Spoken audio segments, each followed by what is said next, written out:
Very good afternoon, sir. Unmute, state your name. John Green.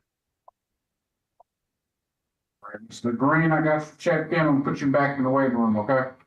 Okay. All right, your attorney is here. All right. Thanks.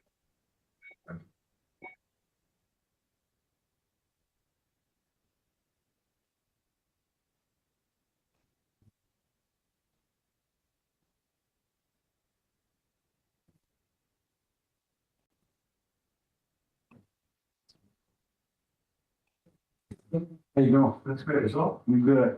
This is your first step. Good seeing you in person, yeah. Sir, unmute.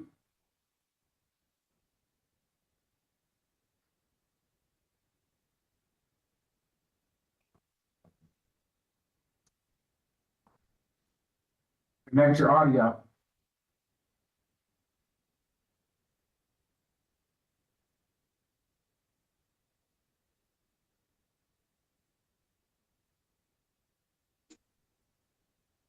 What's your name? Elvin Johnson Sr. All right, Mr. Johnson, I got you checked in. I'm gonna put you back in the waiting room, okay? Okay. All right.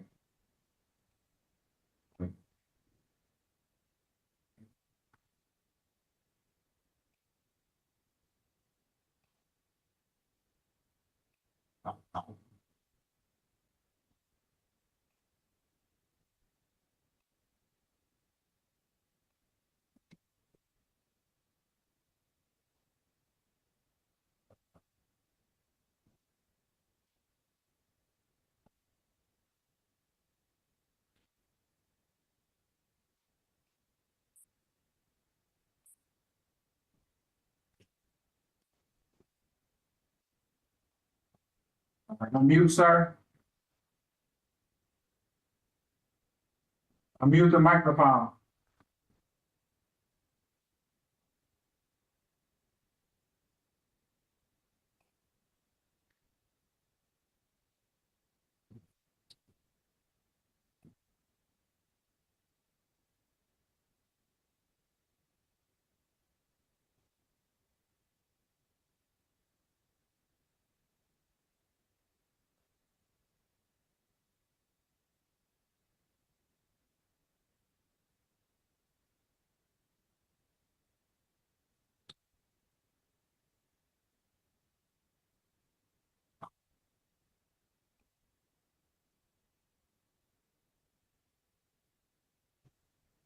What's your name? Orlando Bell. Okay. Sorry, the headphones, what's your name? Orlando Bell. Mr. Bill, put you back in the waiting room. Okay. Sir, what's your name? Rasheen Bonds. You checked in. Get back in the waiting room. I got you checked in. Okay.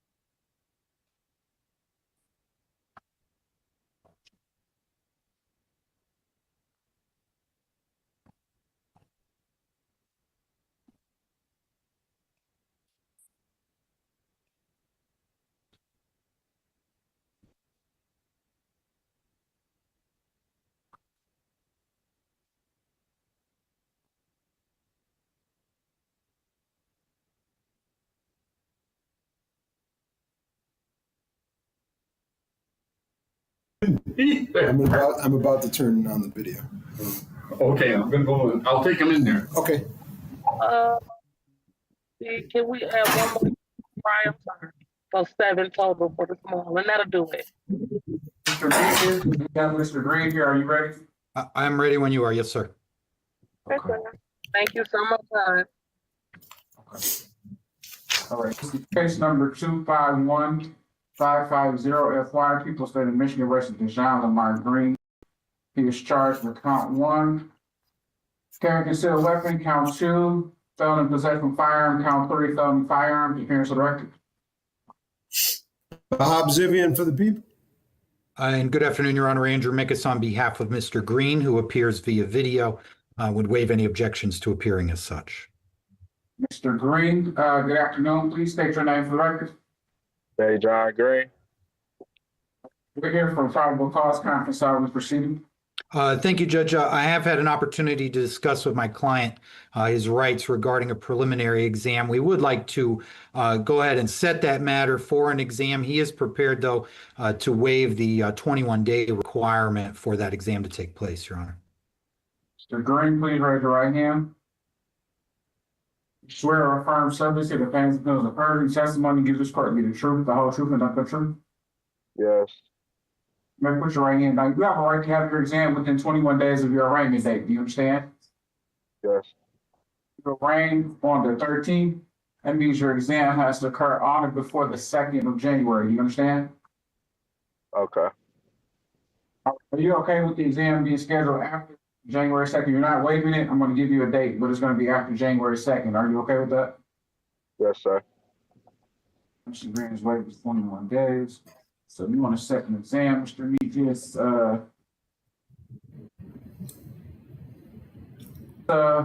let's try February. Well, It's February what? Mr. Meekins to check his schedule. The 12th would be fine with me, sir. All right, February 12th. It'll be at 11 o'clock. Mr. Green, you'll have to come to court. It will not be on Zoom, okay? Okay. Nothing else. Bond is continued. He's all set. All right. Thank you very much. Have a good day, everybody, and happy holidays to everybody, Okay. including Doug, who I see sitting there as well. Same to you. Take care. Yeah.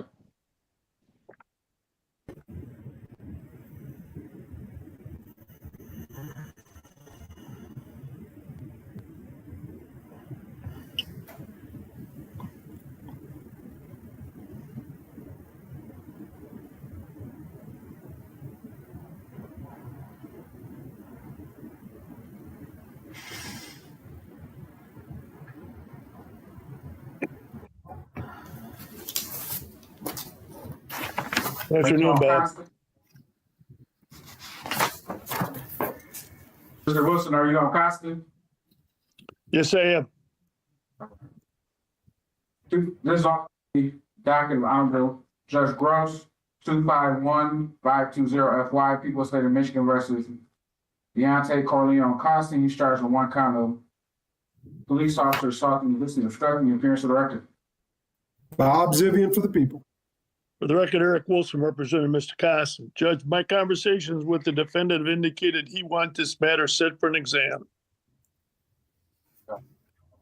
Your Honor, I will say that Judge Gross was asking that the 21 days be waived and that that we set for another PCC so that she can set the exam date. That was one thing she said to me on my last court appearance when she knew I would be handling this docket. So I don't have any passing that on. objections to that, Judge.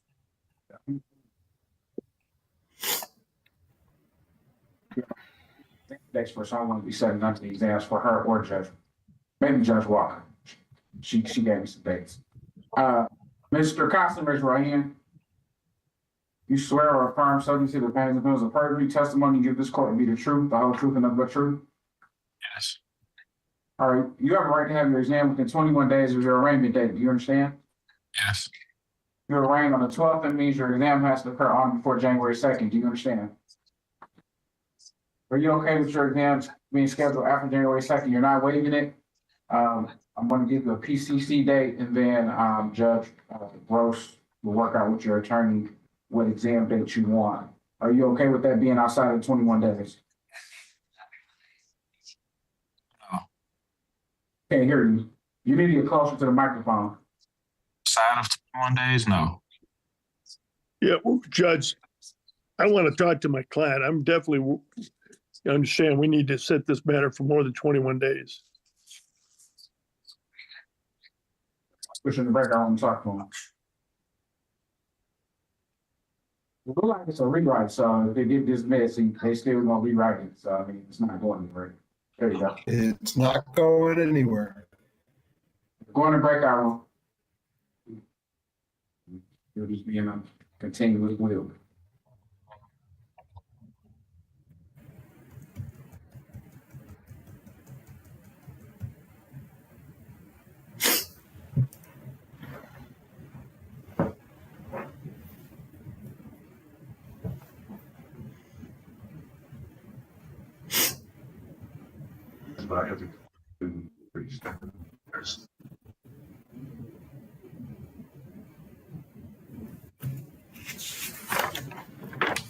Ready, Judge. Gina Washington. Washington on? He's here. He's in person? He's right there. Okay, he can come to the podium. Or he can step to the podium.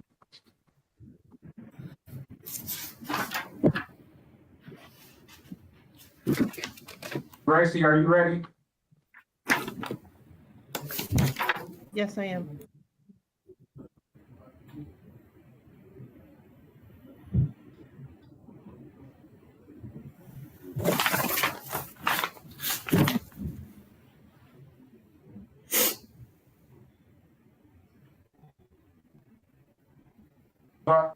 Judge Walker's docket. This is case numbers 251547 FY, People State of Michigan versus Keisha Denise Hawkins. She's charged with 2 dependent complaints with counts 1, controlled substance possession of cocaine, heroin, and other narcotic less than 25 grams in the same count. In count 2, then 251548 FY, People State of Michigan versus Gino Washington. He is charged in the 2 dependent complaints with counts 1 and 2, controlled substance possession, cocaine, heroin, or another narcotic less than 25 grams. Counts 3, felony possession of firearms. Count 4, felony firearms. Here's the record. Bob Zivian for the people on both cases, Your Honor. Good morning, Judge, good afternoon. For the record, Judith Gracie on behalf of Ms. Hawkins, who's participating by Zoom video without an objection. Ms. Hawkins, please unmute, state your name for the record. Hi, Keisha Hawkins. May it please the court, Douglas P. County on behalf of Mr. Washington. Washington, state your name. Gino Washington. Okay, so we're here for a probable cause in both of these cases. How are we proceeding? Judge, as it relates to Ms. Hawkins, I did just recently receive this appointment.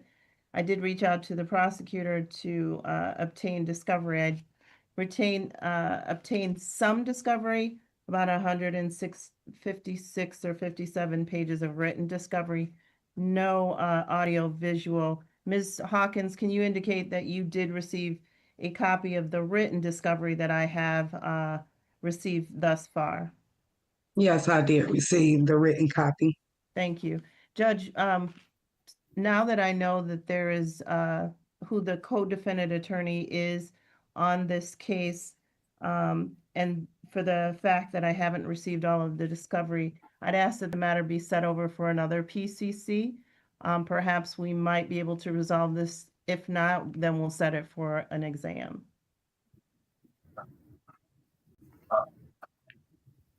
First, But let's do the same thing, that there's discovery that we need, including DNA discovery. all right. Okay, Washington and Ms. Hawkins, raise your right hand. You both swear or affirm subject to the pains and penalties of perjury testimony you give this court will be the truth, the whole truth, and nothing but the truth? Yeah. Ms. Hawkins, Yes, Your Honor. you may put your right hand down. You both have a right to have your exam within 21 days of the arraignment date of December 13th. Do you both understand? I'm sorry, could you repeat that? I didn't hear it. I didn't understand. So you both have a right to have your exam within 21 days of your arraignment date. You both were arraigned on December 13th. Do you understand? Yes, Your Honor. All right, so that means your exam has to occur on before the 2nd of January. Do you understand? Yes, Your Honor. okay with your exam being scheduled after January 2nd? As you hear, the attorneys want to go over the discovery and set an exam date. They don't think they can get it done before January 2nd. So are you both okay with your exam being after January 2nd? Yes, Your Honor. All right, fine. There's Washington and Ms. Hawkins in both ways, 21 days. So Judge Walker's giving me some dates. He's giving me the 6th or the 8th of January at 1:30. Are these for PCCs or for exams, Your Honor? PCC. Okay. So what date? I'll defer to Ms. Gracie. Either are fine. Judge, you said this is a Walker case? Yes. Okay. Mr. Zivina, are you moving to Walker now? No. No, so Oh, okay. what happened is Judge Walker and Judge Gross are off, and me as the arraignment judge have to handle their PCCs. Okay, not a problem. I just want to make sure who I'm sending what to. You should send any inquiries, either of you should send inquiries to Ms. Sexton. Not a problem. Judge, can you set the PCC for, I'd say the 6th. Can it be both in the afternoon and the morning or just the afternoon? Afternoons, we only do PCCs at 1:30. We'll do the 6th in the afternoon. 6, 26, 1:30 p.m. on Zoom. Mr. Washington, if you're more comfortable coming in, you can come in. But if not, it's on Zoom. Bonds continue both also. Have a good holiday. You too, thank you. Thank you. Thank you, Your Honor. Thank you.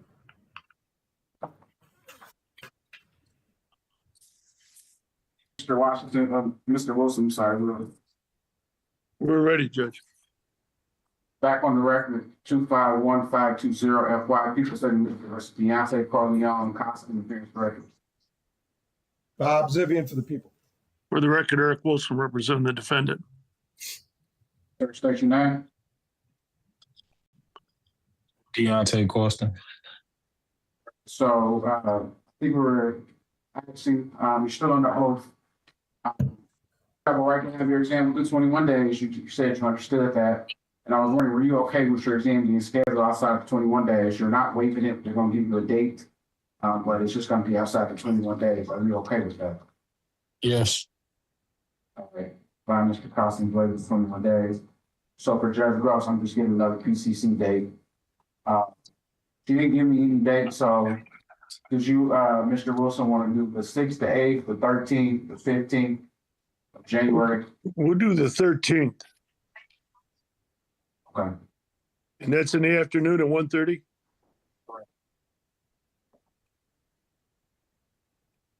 All right, so we're all set. That's at 1:30, right, Judge? Yes. Okay, that's fine. 13th at 1:30. Thank you. All right. Got one more with you, Judge.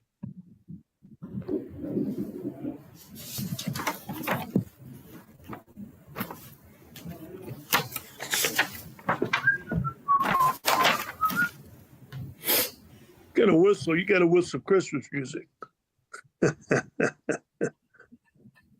For 25, 30 PCCs, I'm not even thinking about Christmas right now.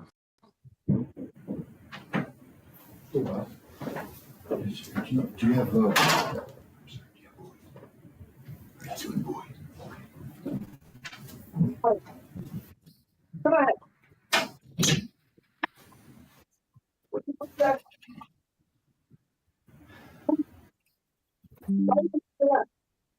First, I'm on.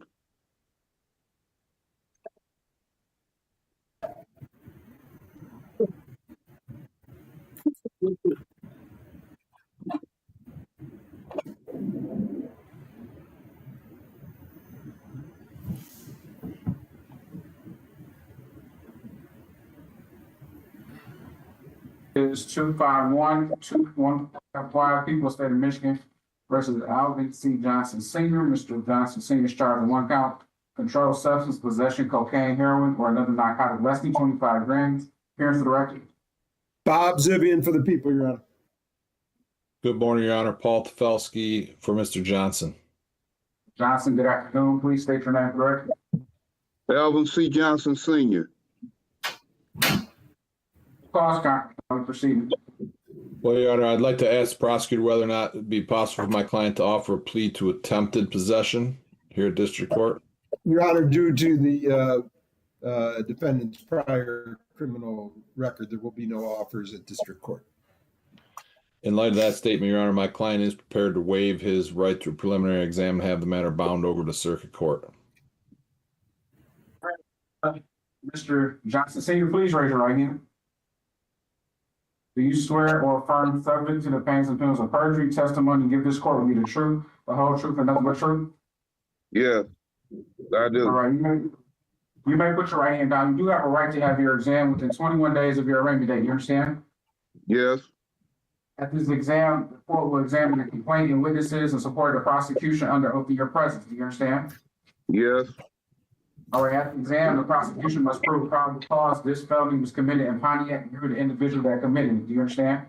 yes, All right, and at the exam, you do have the right to subpoena witnesses, testify, offer evidence, and have your attorney examine and cross-examine all witnesses. Do you understand?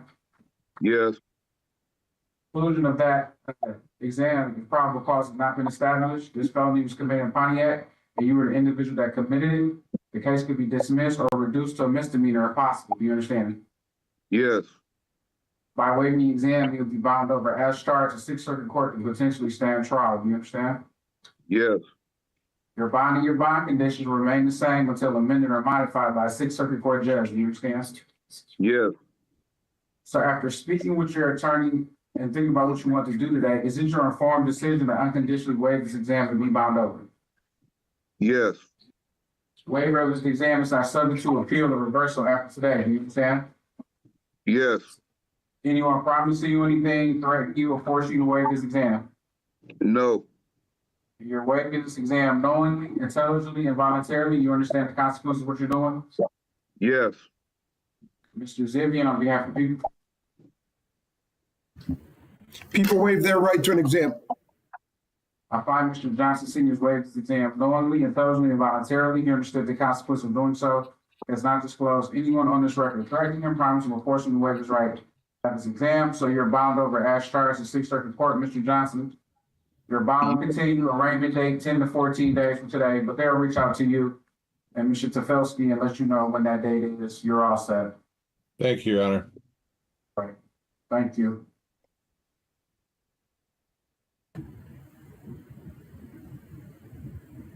So we have Mr. Vine. Mr. Wilson, they're gonna bring on Bush.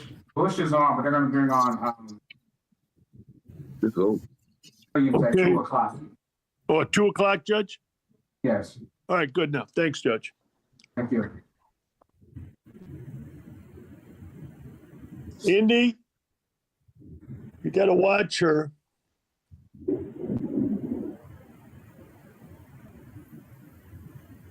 Number 6, FY People State of Michigan Russian Machine. Omar Bonds, he is charged with one count of controlled substance, delivery, manufacturing of cocaine, heroin, or another narcotic less than 50 grams, appearance of the record. Your Honor, this is not my case. Your Honor, this is my case, but I was not able to reach Mr. Bonds. I didn't have a good phone number. Since we are waiting on the special prosecutor anyway, could I have a breakout room, please? Who's the special prosecutor? But I show the special Rebecca prosecutor. Kelly. Correct. Rebecca Kelly. Yes. Yes, Your Honor, from our trafficking unit. He is Kelly, so someone can reach out to him, but I'll put you in the breaker room, Mr. Bond. Thank you, Your Honor.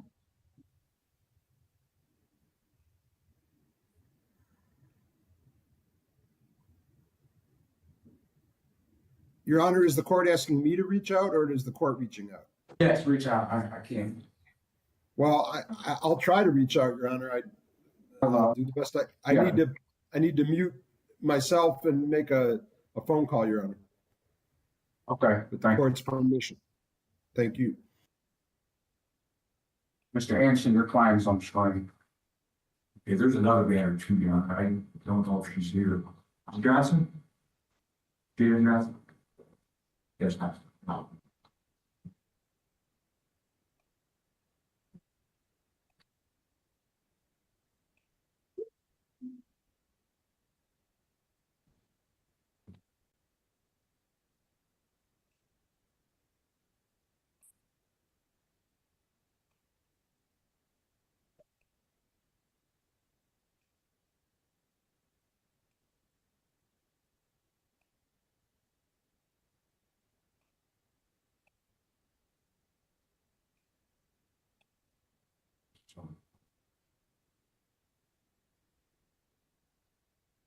Thank you.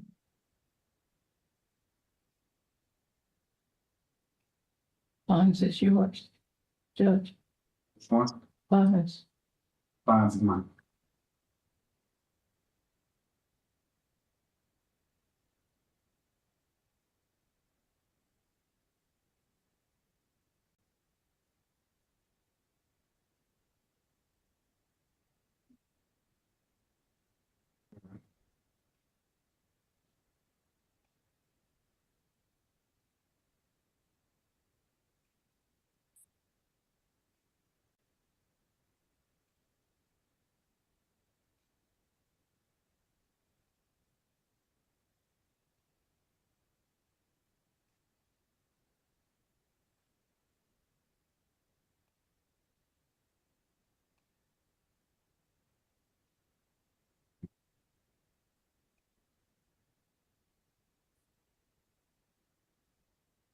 Did you see migration? No. 1 second, Ms. Kim. Taking in putting on the person.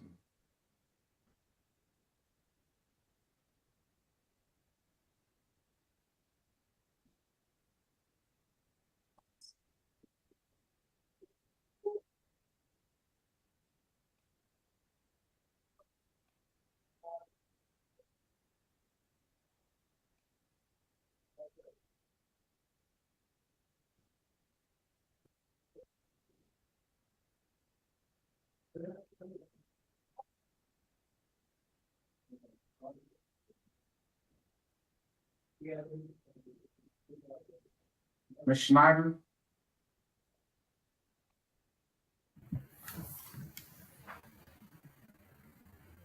Susan? 1 minute. Judge. Your Honor, I Hello? just want the court to give the court an update.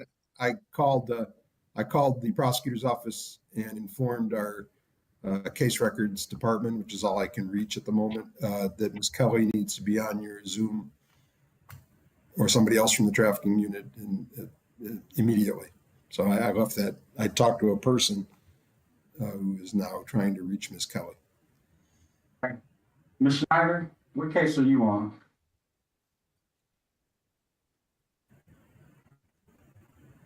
Schneider? Hi, Judge. I'm sorry. You and Judge Jordan came on at exactly the same time.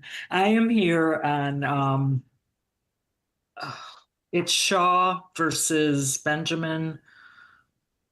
I'm Okay, not today, sure so- you have it. Right. Do you see it? No, I got a lot of criminal cases today. Okay. They didn't put which judge, so I bet you it's with Judge Jordan. Okay. Thank you, though. Have a happy holiday. You too. Thank you. Thank you. Thank you. Mr. Anderson, step to the podium. Your client comes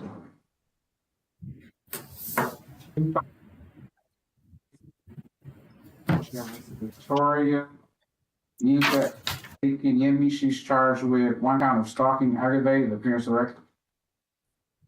Bob Zivian for the people. Gary Anderson, on behalf of the defendant. All right. Good afternoon, ma'am. State your name for the record. Victoria Oluwayinka Mojishala Akinyemi. So we're here for a PCC review. We have a report dated December 10th, 2025 from the Center for Forensic Psychiatry stating that Ms. Effiembi is competent to stand trial. Have you both received that report and reviewed it? Yes, Your Honor. On behalf of the people, yes. And on behalf of the defendant, I've received it as well, Your Honor. Are both parties stipulating to the findings of Ms. Ikeyemi being competent to stand trial? The people stipulate, Your Honor. As does the defendant, Your Honor. All right. So now we can move this along to an exam date. I'm not interested in another PCC date. So, Mr. Anderson, I got the 17th or the 19th of February.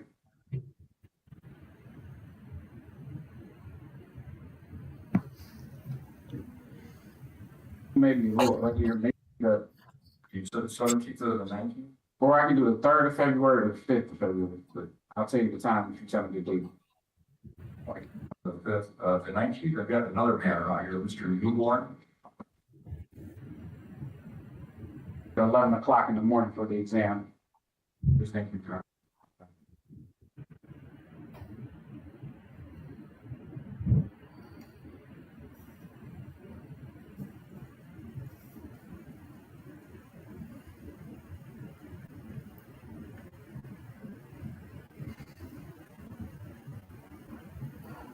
Team 11 a.m. in person for your exam. We'll continue. Your Honor, throughout I could not hear the date, Your Honor. It glitched. February 19th at 11 a.m. Thank you, Your Honor. All right. Thank you. Bond continue. Thank you, Your Honor. Your Honor, could I address another matter that I thought would be handled here?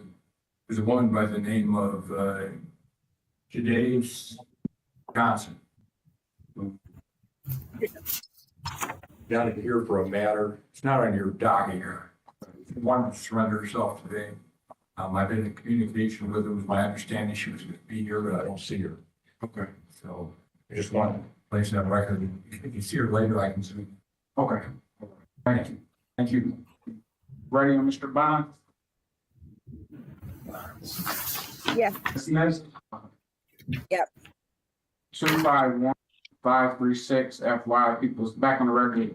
People State of Michigan versus Rashimi Omar Bonds. Appearance of record.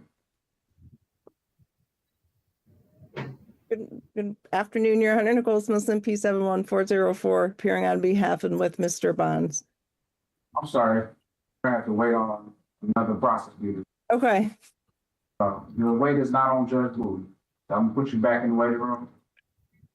It's always good to see you, Judge. No worries. Good to see you. So give me one second. I'll bring you back in whenever we get somebody on from the traffic. Ms. Brown is coming on, I am told by text, any moment.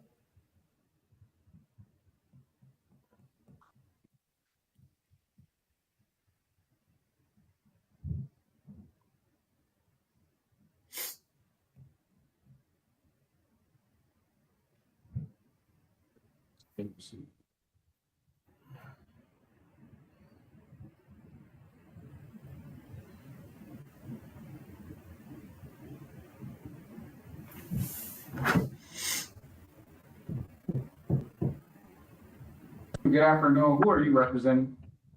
I have Cesar Correa. He's in custody. That case is with the Attorney General, Your Honor. It is. Mark Burke has it. Okay, he's not on yet, so I'm gonna put you back in the waiting room. Okay. Thanks, Judge. Thank you.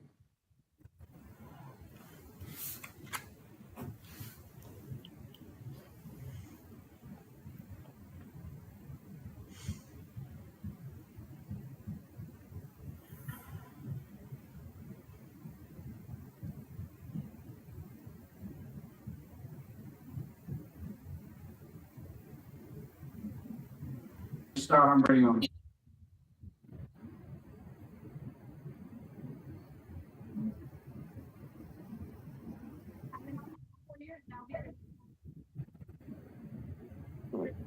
Turn your camera on.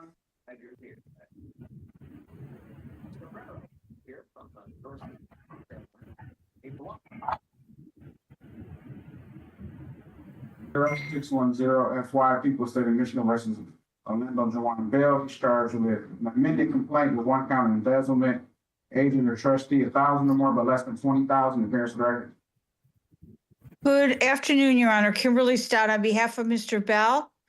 Bob Zivian for the people, Your Honor. Mr. Bell, good afternoon. State your name. Orlando Bell. Richard, this is off of Judge Walker's docket. How we proceed?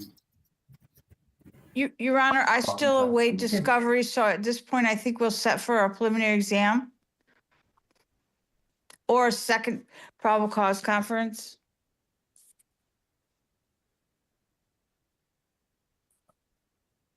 Mr. Bell, please raise your right hand. You swear or affirm subject to the pains and penalties of perjury, testimony you give this court will be the truth, the whole truth, and nothing but truth. Yes, sir. And put your right hand down. You do have a right to have your exam within 21 days of your arraignment date. Do you understand? Yes. You have a right to get, okay. So you are arraigned on the 15th. That means your exam has to occur on or before the 5th of January. Do you understand? Yes. Are you okay with your exam scheduled after January 5th? You're not waiving it. You're going to get a date from Judge Walker, but it's going to be after January 5th. Are you okay with that? Yes, sir. It's 21 days. I'm going to give you a second PCC date. Ms. Stout, are you available on the 6th or the 8th of January for that second probable cause date? And would that be at 1:30, Your Honor? Yes. Okay, the 6th or the 8th, if you just give me 1 second, I apologize.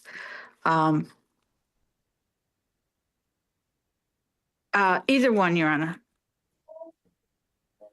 8/26, and it'll be at 1:30 on Zoom. So we'll continue your bond. Mr. Bell, you'll log into Judge Walker's. This is our case on that date, okay? And that's the Right, so you 6th, did you say? The 8th. The 8th at 1:30. Thank you, sir. Merry Christmas.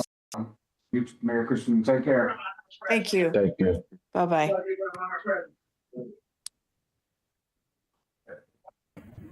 Everybody come into the courtroom, you need to sign in. I can leave. You can leave, yes. Okay, thank you. Merry Happy Holidays. You too. Thank you.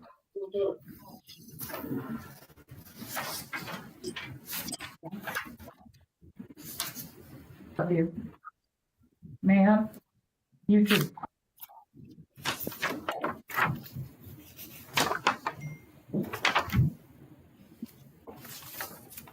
Yes, yeah. I'll worry you.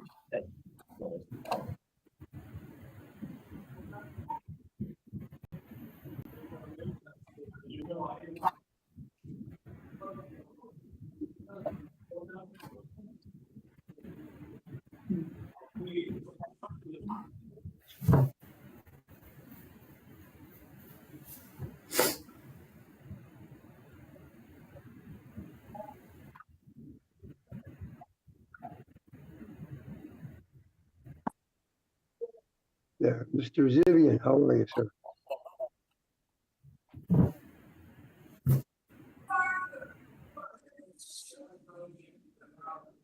Walkers. Yes. All right, Mr. Fanega, Yes. both Walkers have retained out, so you're all set. Cadavian Walker has a retained attorney? Correct. Okay, thanks a lot, Judge. I hope you all have a wonderful Christmas. You too. Thank you. All right, bye-bye. All right, bye. Okay. Just make sure I got it.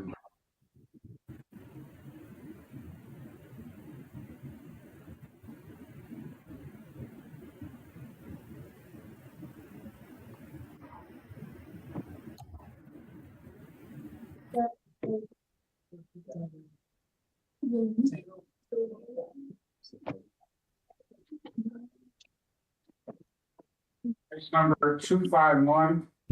This is off of Judge Gross Docket 251543 FY. People State of Michigan versus the Shantz Jonathan Bush. Mr. Bush is making 4 defendant complaint with count 1 armed robbery, count 2 felony firearms, count 3 assault with the intent to murder, count 4 felony firearms. 251544 FY. People State of Michigan versus Cadavian Walker. He's charged in the 4 defendant complaint with counts 1, 2, 3, and 4 of counts 1 armed robbery, counts 2 felony firearms, count 3 assault with the intent to murder, count 4 felony firearms. 251545 FY. People State of Michigan versus Quavion Walker. He's charged in that for defendant complaint with count 1 armed robbery and 251546. FY People of the State of Michigan versus Jawan Malik Williams. He's charged in a for defendant complaint with count 1 robbery. Appearances for the record. Your Honor, this is not my case. It's assigned to SP Danielle Brandy. Yes, She's on the screen. thank you. Good afternoon, Your Honor. Daniela Brandy on behalf of the people in all 4 cases. Good afternoon, Judge Patrick Nineheist, Hold P76343. on one second, back up. Comfort breaks, Mr. Ninehouse. Go ahead, sir. Good. Speak louder so they can hear you. Andrew Siddle, P87447, on behalf of both Walkers, Zigwavion and Kadavion. Mr. Ninehouse? Sorry, Judge. Patrick Nineheist, P76343, on behalf of Mr. Deshance Bush, who's present via Zoom. We consent to a Zoom hearing. Fine. And Judge, my name is Arnold Weiner. I'm representing Jawan Williams. Bush, state your name. Deshance. State your full name, government name, full name. Deshance Bush. Mr. Zquavion Walker, state your name for the record. Zquavion Walker. Davion, state your name for the record. Davion Walker. Mr. Williams, state your name for the record. Juwan Williams. Okay, so we're here for a probable cause conference. How are we proceeding? Your Honor, I did tender discovery to all of the defense attorneys that I was aware of as of yesterday. It was my understanding that the Walkers were represented by Mr. Fenego yesterday. So discovery was tendered to him. I still need to tender discovery to the newly retained attorney. So I'm going to turn it over to the defense counsels how we're going to proceed. I anticipate that we are going to set this for exam. And so ideally it would be best to have the exam held with all 4 defendants. So I believe I will ask for an adjournment today so that I can tender discovery and then coordinate with the defense attorneys a date that works with everybody to set this matter for exam. Right, and then FYI, I wasn't gonna set an exam date anyway. This is on Judge Gross's docket, so I'm gonna let her control that. Okay. Mr. Ninehouse, how do we proceed? Judge, I agree with Ms. LaBrandy. I think that since there's a new attorney, we should adjourn the PCC, but I would like to address bond when appropriate.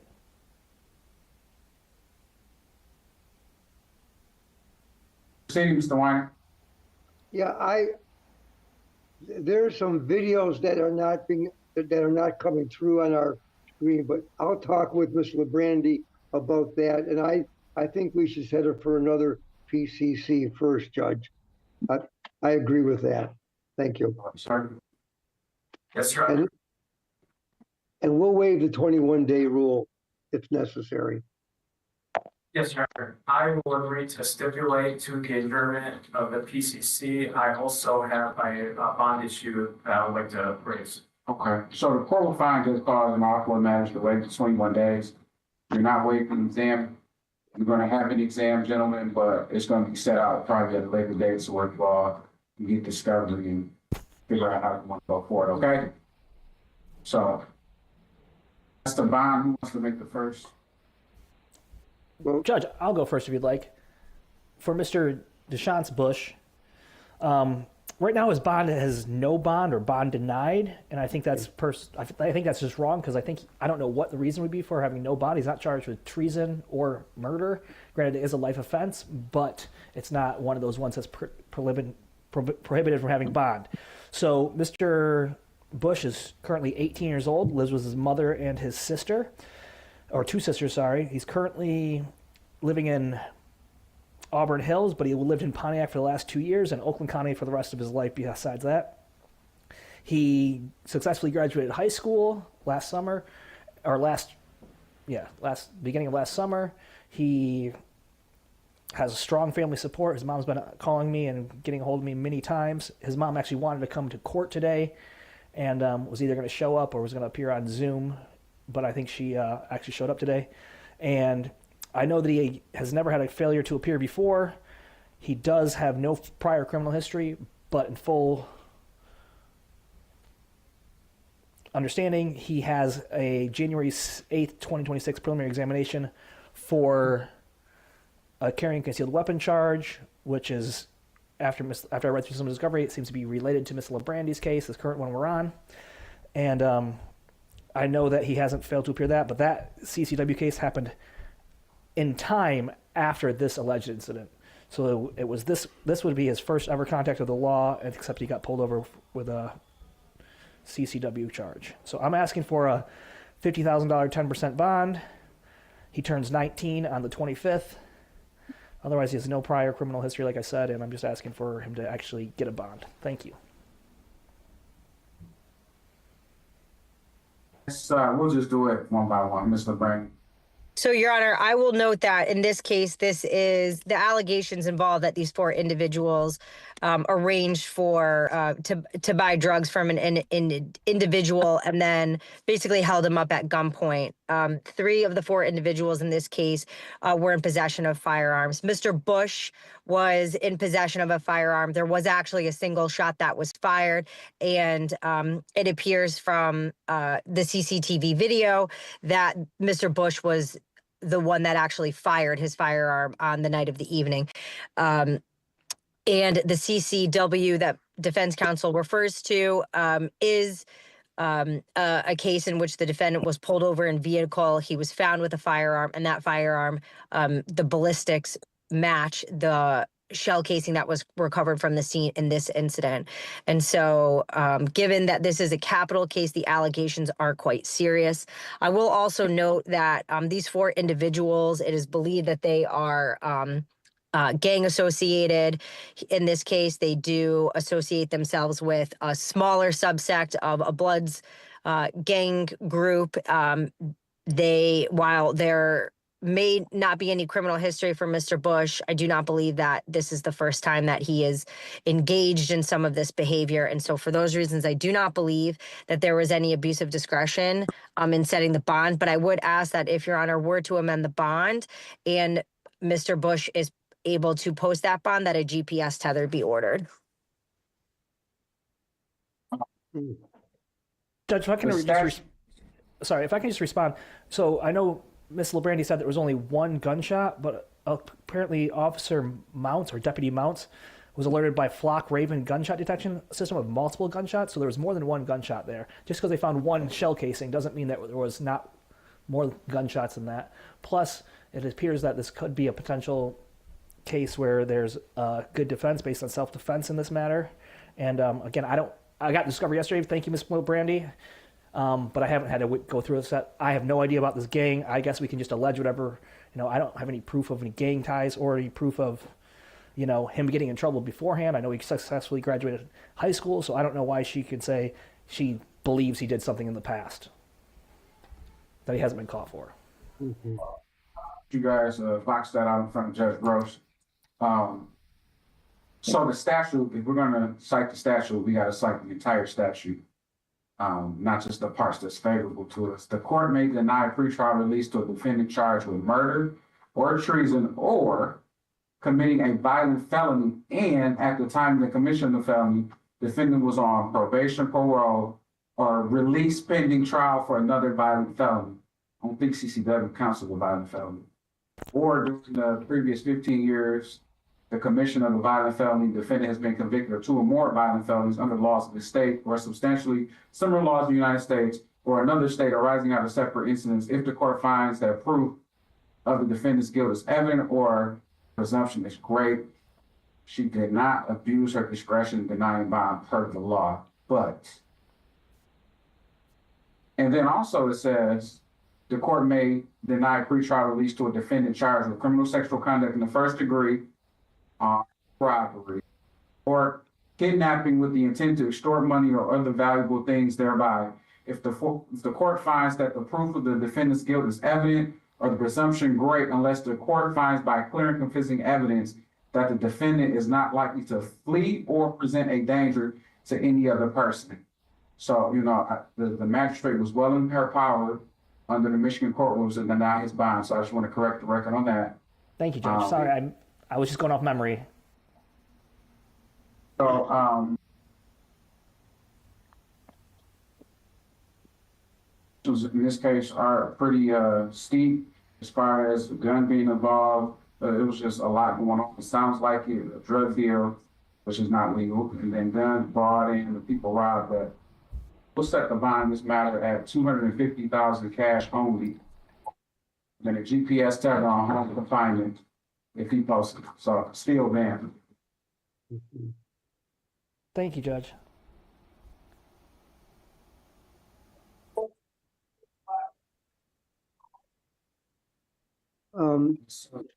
Mr. Bush is all set.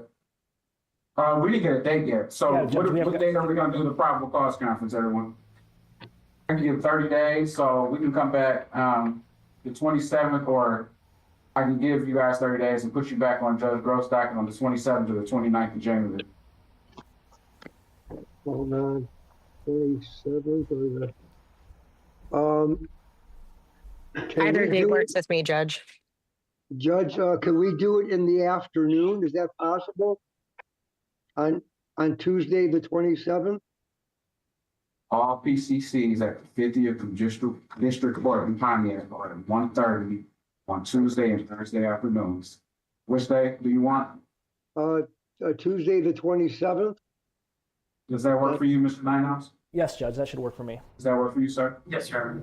All right, 127, 26, 1:30 PM on Zoom for everyone. Is that, So oh, this- that's Zoom, right, okay. That's Zoom, yes. That's Judge Gross, correct? Right. Okay, and I'm sorry, may I chime in and do my quick motion for bond for Mr. Williams? Or I'll wait It's till for- after? It's for you guys, so I'm trying to take it all in order and make sure nothing gets Okay. messed up. So, Thank you. Mr. Bush, you're all set. Right, so that's Mr. Bush. Yeah. Are you gonna make an argument for him or no? Yes, sir. All right, go ahead. Similarly, Your Honor, I just met with the defendants' families this morning, and they retained me, and I just filed my appearance this morning in both matters. And I spoke to them, and they have told me that they had never the defense have never spoken to their court-appointed attorneys ever before, and so we're no longer continuing them. So my most urgent issue was the bonds, and I would agree to the exact same conditions with the tender. The only additional request I would make would be at a 10% bond, because they've expressed some financial difficulties. They are both employed. One is in a nursing home, and the other is a home health provider. And I can agree to tethers, and if we could get them bonded out. I just filed a defense request for discovery today, but I will coordinate with the prosecution to gather all that information, and then we will be here for the next hearing. Good. Also, the court clerk and the Oakland County's prosecutor's office gave me Mr. Robert Zivian's information to contact him. I had contacted him this morning. He responded that this is not his case. It's not, it's in front of Judge Gross, so no. This is LeBrand, APA LeBrand, it's a specially signed case, so. Yes, sir. Yes, all right, so we'll say his bond at 250,000 cash only, GPS tether home confinement. So I will see him on January 20, well, Judge Gross, I'm sorry, we'll see him January 27th, 1:30 on Zoom. So that's Mr. Quavion. Okay, that's to Mr. Kadavion. Yes, Your Honor. The defendant is a young man, and there was no other history of similar first time offense for these types of offenses. And so we would just make the same request that we have a bond in place. And I would also request a 10% bond with the same conditions as agreed upon. So that we can get them home, and they will be complying and appearing for all court hearings and court dates.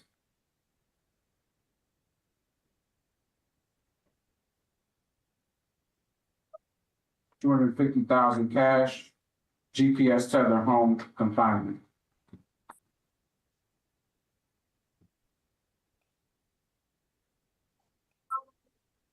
They'll be in front of Judge Gross on the 27th of January, 1:30 PM for probable cause conference.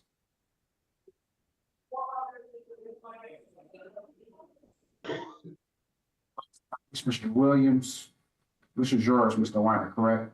Yes, Joanne Williams. Judge, my understanding, Mr. Williams is 19 years old. He has his GED.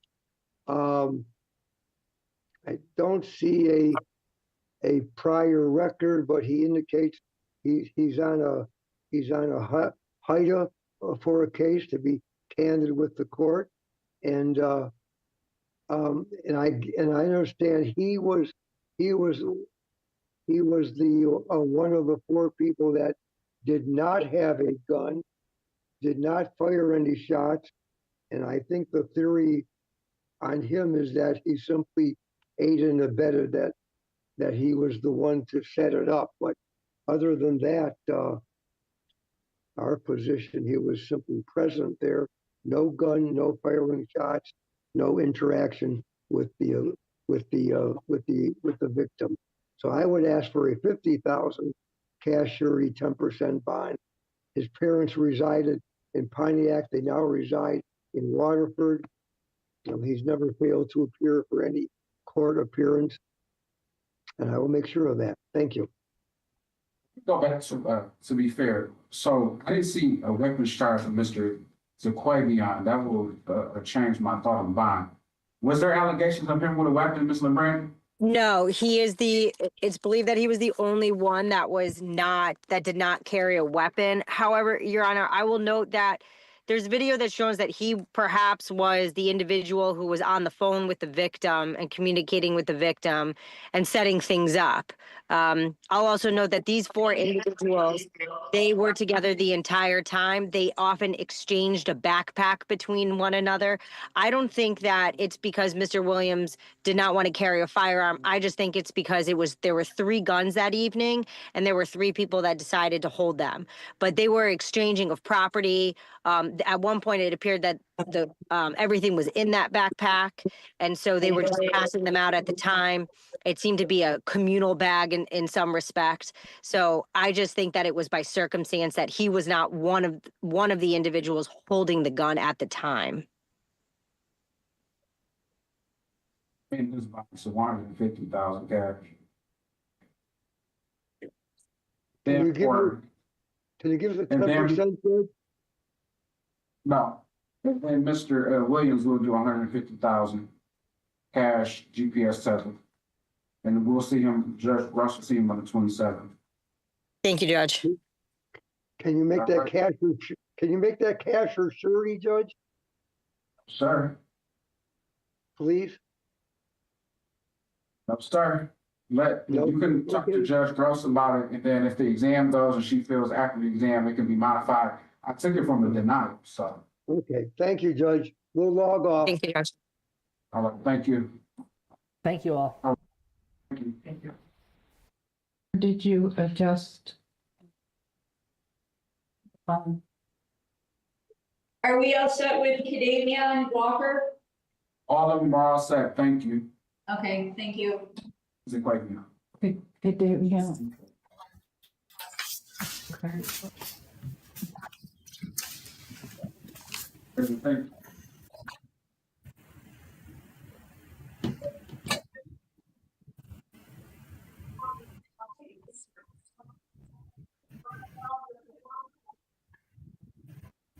you. Do I leave? Yeah. Brian, I tried to get you in before the for defending one. My apologies.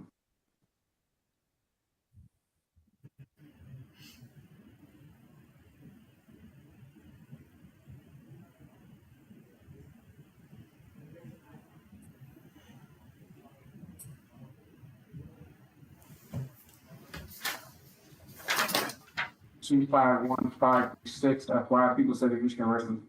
Shane Bond, appearance for the record.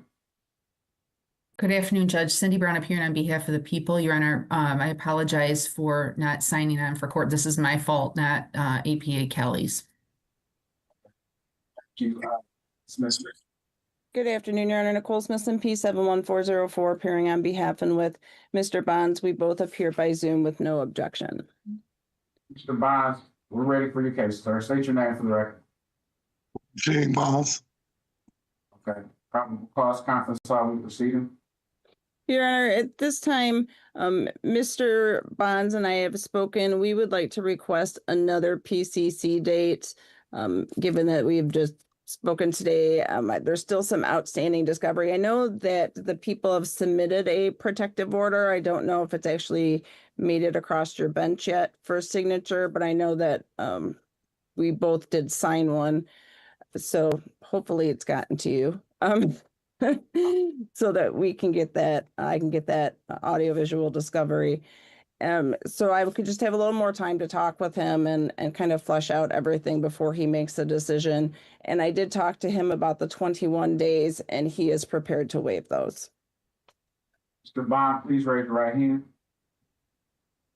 Do you swear or affirm subject to the facts and the perjury testimony you give this court will be the truth, the whole truth, and nothing but truth? Yes. All right, you may put your right hand down. You were arraigned on December 12th, and you have a right to have your exam within 21 days of that date. You understand? Yes. So that means your exam has to occur on you before January 2nd. Are you okay? You understand that? Yes. Are you okay with your exam occurring after January 2nd? You're not waiving it? After you speak with Ms. Smithson and go over discovery, you want to have your exam date, we'll schedule it, but it'll be after January 2nd. Are you okay with that? Yes. All right, I find that Mr. Bond's waiver is 21 days. This case is mine, so it'll go on my docket. It'll remain on my docket. Ms. Smithson, how long do you want? About 30 days? Could we have maybe a little bit longer just with the holidays and I believe Ms. Brown's unit is a little short-staffed right now. Let's do February 11th. No, I'm sorry. Let's do the 10th or the 12th. Which one of those days? Let's do the 12th in the afternoon. All right. That'll be at 1:30 p.m. on Zoom for probable cause. And if there's nothing else, we'll continue to bond. You're all set, Mr. Bonds. Thank you, Judge. Thank you. Yep, no problem.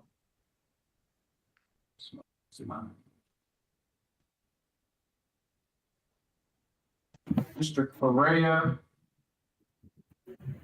Mr. Burke is here. Good afternoon, Your Honor. Representing Mr. Correa. That's Lindsay Abramson. I think she's in your waiting room, Your Honor. I got it.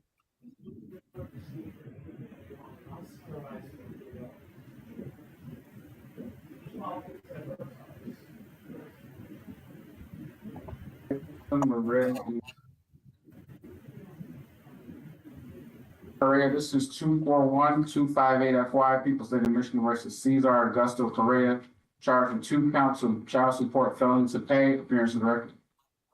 Your Honor, good afternoon. For the record, my name is Mark Burke. My P number is 54935. I'm with the Attorney General's Office appearing for the people. Good afternoon, Your Honor. Lindsay Abramson on behalf of Mr. Correa, P 69856. Mr. Correa, good afternoon. State your name for the record. Good afternoon, Your Honor. Cesar Augusto Correa. All right, we're here for PCC. I do have a waiver of preliminary examination form submitted to my court. Mr. Correa, if you can, please raise your right hand. Do you swear or affirm, subject to the pains and penalties of perjury, testimony you give this court will be the truth, the whole truth, and nothing but truth? Yes, I do. May put your right hand down. You do have a right to a preliminary examination in this case. You understand? Yes, Your Honor. Examine the complaint and witnesses in support of the prosecution under oath in my presence. Do you understand? Yes. Prosecution must prove with probable cause these 2 felonies were committed in Pontiac and you were the individual that committed them. Do you understand? Yes, Your Honor. And at the exam, you do have the right to subpoena witnesses, testify, offer evidence, to have your attorney examine and cross-examine all witnesses. Do you understand? Yes, Your Honor. If I find at the conclusion of the exam, prosecution has not met their burden of probable cause, that these 2 felonies were committed in Pontiac and you were the individual that committed them, I can dismiss the case in the entirety or reduce the misdemeanors if possible. Do you understand? Yes. However, by waiving the exam, you'll be bound over as charged to 6th Circuit Court to potentially stand trial. Do you understand? Yes. All right, your bond conditions will remain the same until amended or modified by a Sixth Circuit Court judge. Do you understand? Yes. After speaking with your attorney, Ms. Abramson, and thinking about what you want to do today, is it your informed decision to unconditionally waive this exam and be bound over? Yes, Your Honor. Waiver of this exam is not subject to appeal or reversal after today. Do you understand? Yes. Anyone promise you anything, threaten you, or force you to waive this exam? No. You're waiving the exam knowingly, intelligently, voluntarily. You understand the consequences of what you're doing? Yes, Your Honor. Okay. Mr. Burke, on behalf of the people. Your Honor, thank you. The people are also waiving the preliminary examination. Thank you. I find that Mr. Carrera waived his exam knowingly, intelligently, and voluntarily. He understood the consequences of doing so. Does not disclose anyone on this record threatening him, promising, or forcing him to waive his right to have his exam. You're bound over. The Sixth Circuit Court is charged, Mr. Carrera. Your bond will continue. Your arraignment date will be 7 to 10 days from today. But Circuit Court will reach out to Ms. Abramson and let her know. You're all set. Your Honor, may I address bond if the court's willing? You may. Thank you, Your Honor. I spoke, and he can correct me if I'm wrong, but I spoke with the prosecutor this morning, and he was okay with me raising this issue today. My client's bond, obviously it's a serious offense, but it is a nonviolent offense. He's been in custody for over a week. My client would, of course, like to spend Christmas with his family, and he's also able to get back to work on Friday, December 26th. He drives a semi-truck. He has a specific company he works for, and they are ready to take him back. He was off work for a while due to congestive heart failure, which had a lot to do with this case, but I don't think it's necessary to talk about now. We are asking to reduce the bond from the 8,000 and some change to 5,000 cash, Your Honor. Mr. Burke. Your Honor, thank you very much. I've had several discussions with Ms. Abramson, and based on the circumstances in this case, I do not have an objection to a modification of the bond to $5,000 as long as it's cash only, posted in the defendant's name. In addition, Your Honor, I don't know if the original bond included this, but if it didn't, I would also ask for this provision, and that is a no contact provision with the custodial parent. Just based on some information I saw in my file. The defendant's payment history has been good. The last 5 months have been, I would say, pretty good, better than before. So that's part of the reason why I have no problem with the modification to the 5,000 cash only. But again, I would like to include a no contact provision with the custodial parent. And if it should have been requested early on, that's what my file showed. But I don't know if that's been in there or not. But I want to make sure that's part of the bond as a condition. Thank you, Your Honor. All right, 5,000 cash, no contact with complainant in this case. Bond amendment. All right, so he's all set. Thank you, Your Honor. Your Honor, thank you very much. Ms. Abramson, thank you very much. Your Honor, and Ms. Neal, have a great holiday. Good to see you. You too. Thank you. Good seeing you. Yes, same to everyone. Thank you, Ms. Abramson. All right. Mr. Zayed, we have De La Fuente here. Hey, no. Am I done, Your Honor? I don't think that's. Is that right? Again? Yes. And I'll need a breakout room, Your Honor. I'm sorry. Your Honor. My apologies. Your Mr. Honor, Zayed. before we send this. Apologize. Let Mr. Zayed know that Neverett is yours. He's here. Correct. What you about to say, Mr. Zayed? Your Honor, respectfully on Ms. Solomon's case, I just wanted to let her know before she goes into a breakout room with Mr. De La Fuente that if the case is to go to exam, there's the possibility of adding a malicious destruction of property over 1,000. Just wanted her to know that when she's calculating what to do. Okay. She can go in the breakout room and talk to him about that. Neverett. Thank you. Just a second.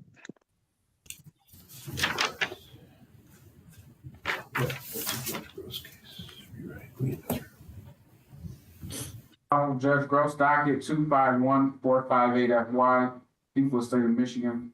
Sorry, okay. No, 251458FY, people of the state of Michigan versus Ronald Navarrete. He's charged with one kind of embezzlement, appearance of record. Bob Zivian for the people, Your Honor. Good afternoon, Your Honor. Justin Zaid appearing on behalf of Mr. Nabarat. President consents to appear via Zoom. Mr. Nabarat, can you state your name? Ronald Wayne Nabaret Jr. Okay, so rewrite probable cause conference, how we proceeding? Your Honor, we're just asking for an exam date. Mr. Navarette, please raise your right hand. You swear or affirm subject to the things given the perjury testimony you give this court to be the truth, the whole truth, and nothing but the truth? Yes, sir. Yes, Your Honor. All right, you may put your right hand down. I'm gonna set this for another PCC because this is all Judge Gross docket. She didn't give me any exam dates. But Mr. Navarette, you do have a right to have your exam within 21 days of your arraignment date, which was December 12th. You understand? Yes. All right, so that means your exam has to occur on before January 2nd. You understand that? Yes. Are you okay with your exam being scheduled after January 2nd? You're not waiving it, you're going to get a date, but it's going to be from Judge Gross. And quite naturally, that's going to fall outside the 21 days. Are you okay with that? Yes, sir. I find Mr. Navarrette's waive is 21 days. Mr. Zayed, when are you available for a PCC?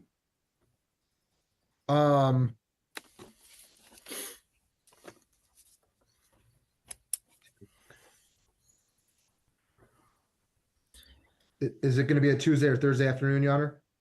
It's at 1:30, yeah.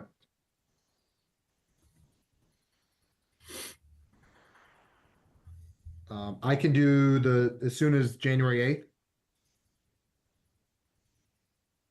January 26th, 1:30 p.m. on Zoom for another probable cause conference. On that day, Judge Gross will set an exam date in this case, okay? Understood. Thank you very much, Your Honor. That was January 8th, Your Honor? Correct, yes. Thank you, Your Honor. You're all set. Thank you. We all set to close out? Yes, you can. Thank you, Your Honor. Thank you. Let's see.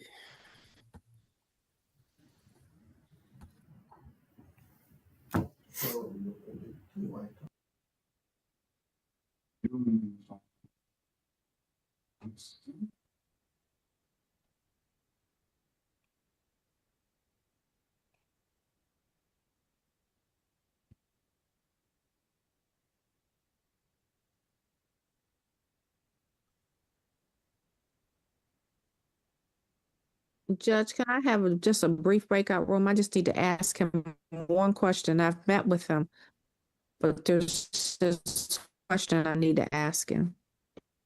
His co-defendant is present too as well, so. Okay. It says, Join it, sir. join. Yes, sir.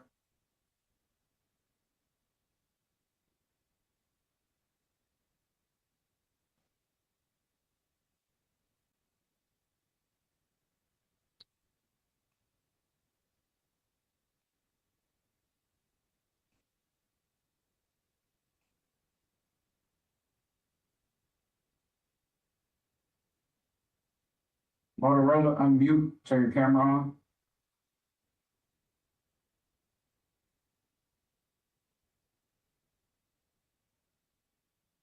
Unmute, sir.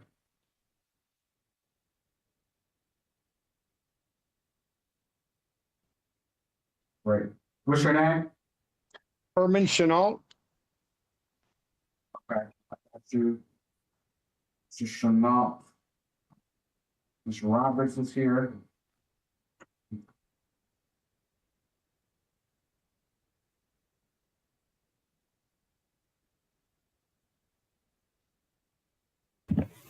Robert, we have Mr. Chenault. That's correct, yes. Okay, ready to go.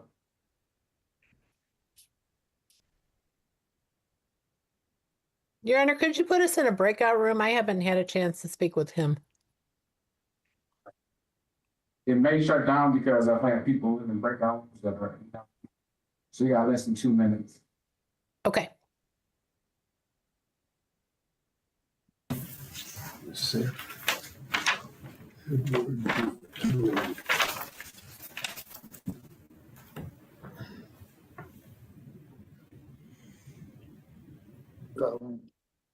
Okay.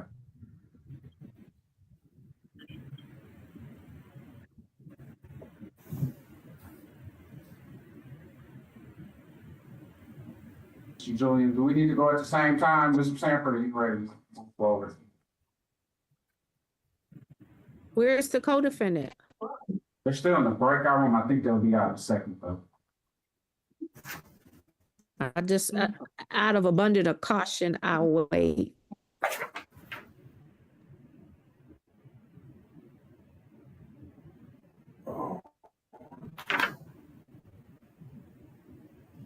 Okay.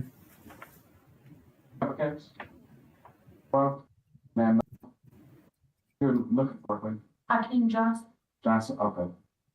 They're bringing mom in the back. Your hand.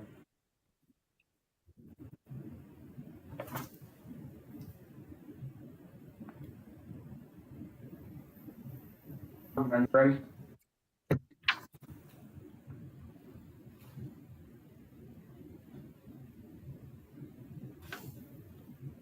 Five, 532 FY People State of Michigan versus Edwin Christopher Julian. He's charged with one count of breaking and entering a building with intent, two defendant complaint, and then in case number 251533 FY People State of Michigan versus Jose Anthony Della Fuente III. He's charged in a two defendant complaint with count one breaking and entering a building with intent. Appearances for the record. Bob Zivian for the people, Your Honor. Attorney Monica Sanford, P62315 on behalf of Edwin Julian. All right, Mr. Julian, state your name for the record. Edwin Julian. Mr. Della Fuente III, state your name for the record. Jose Anthony de la Fuente III. Okay, I don't think I heard Ms. Solomon put her appearance on the record, did she? Ms. Solomon? Ms. Solomon? Yes. Sorry, Kathleen Solomon on behalf of Mr. De Fuente. We're here for probable cause in both cases. How are we proceeding? My client's going to waive his preliminary exam, Your Honor. And the same for my client. Your Honor, I've had an opportunity to go over the discovery of this matter. I did meet with my client in the Oakland County Jail. I did advise him of his absolute right to have a preliminary exam. After going over the discovery and explaining his rights to a preliminary exam, my client is choosing to waive his right to a preliminary exam and be bound over to circuit court for further disposition on this matter. Your Honor, I've also received the police report. I've reviewed it. I've reviewed its contents with my client, and he wishes to waive his right to a preliminary exam. Gentlemen, please raise your right hand. Both. Do you both swear or affirm subject to the paying of bills of perjury testimony you give this court will be the truth, the whole truth, and nothing but truth? Yes. Yes. You both may put your right hand down. So you both have a right to have a preliminary examination in this matter. Do you both understand? Yes. All right, after this exam, I will examine the complaint and witnesses and support the prosecution under oath. My presence, do you both understand? Yes. All right, Mr. Della Fuente, I hear you. Yes. All right, after this exam, prosecution must prove probable cause this felony was committed in Pontiac. You both were the individuals that committed the felony. Do you understand? Yes. Yes. All right, and after the exam, you both have the right to subpoena witnesses, testify, offer evidence, and have your attorney examine and cross-examine all witnesses. Do you both understand? Yes. Yes. And if I find at the end of the exam probable cause has not been established that this crime is committed in Pontiac, and you both weren't the individuals that committed it, I can dismiss the case in entirety against you both, or I can reduce the charge down to misdemeanor. Do you understand? Yes. Yes. However, by waiving the exam, you both be bound over 6th Circuit Court to potentially stand trial as charged. You understand? Yes. Yes.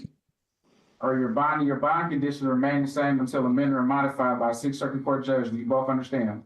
Yes. Yes. After speaking with your respective attorneys and thinking about what you want to do today, is it both your informed decision to unconditionally waive your exams and be bound over to Circuit Court? Yes, Judge. Yes. All right. Waiver of this exam is not subject to appeal or reversal after today. Do you both understand? Yes. All right. Is anyone promising you both anything, threatening or forcing you both to waive your exam? No, sir. You both are waiving your exam knowingly, intelligently, and voluntarily. You understand the consequences of what you're doing? Yes. Yes. All right, Mr. Zivian, on behalf of you. People waive their right to exam on both cases, Your Honor. Thank you. Court finds that Mr. Julie and Mr. Della Fuente III have both waived their exam knowingly, intelligently, and voluntarily. They understood the consequences of doing so. Has not disclosed anyone on the record threatening them, promising them, or forcing them to waive the right to have their exam. You both are bound over the Sixth Circuit Court as charged. Your bond will continue. Your arraignment date will be 7 to 10 days from today. The Circuit Court will reach out to Ms. Sanford and Ms. Solomon and let them both know your date. Now, Mr. Della Fuente, does Ms. Solomon have permission to sign your name to the waiver of exam form? Yes. Mr. Julian, does Ms. Sanford have permission to sign your name to the waiver exam form? Yes. So it should be in emails. You're all set. Both counsel can sign my name too, Your Honor. Okay, thank you. We'll tell, Jessica, Yes. She does just walk it back, correct? Oh, I don't know. Oh, does she do a waiver form? Oh. I'll send it to you. All set, thank you.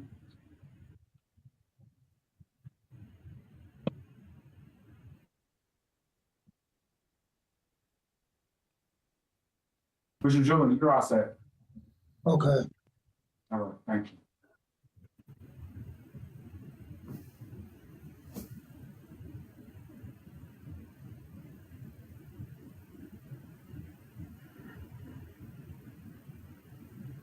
One.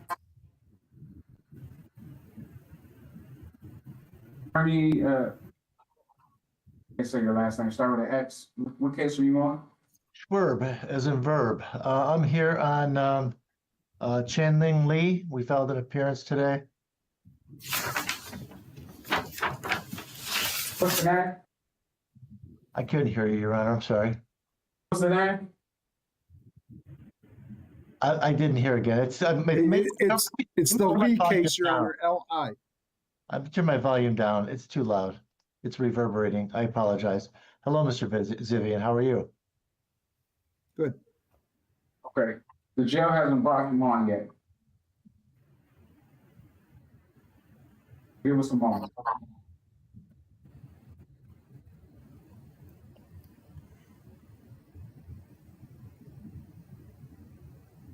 Put you back in the waiting room so we'll tell the jail brings him on. Thank you. Sure. Mr. Chenault? Yes.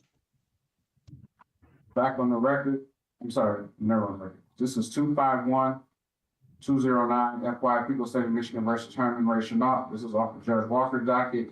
He is charged with count 1, sex offender failure to comply with registration acts, and then counts 2, 3, 4, and 5, sex offender failure to comply with reporting duties. Appearance of the record. Bob Zivian for the people, Your Honor. Rebecca Roberts Spring on behalf of Mr. Chenault.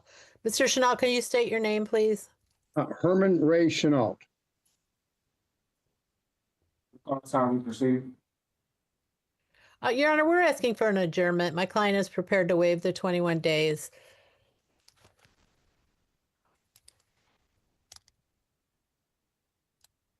Raise your right hand for me, please. I'm sorry? Mr. Chenault, raise your right hand. Do you swear or affirm subject to the pains and penalties of perjury, testimony you give this court be the truth, the whole truth, and nothing but the truth?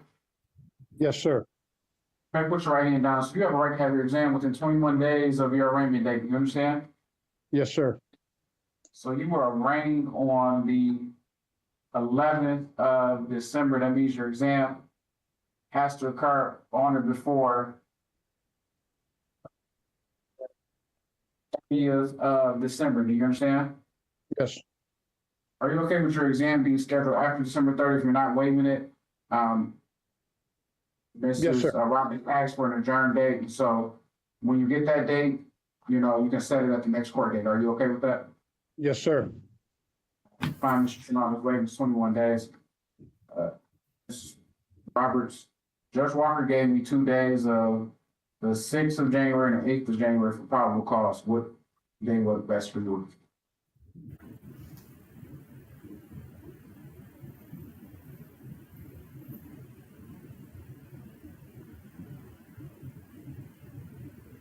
The 6th, Your Honor.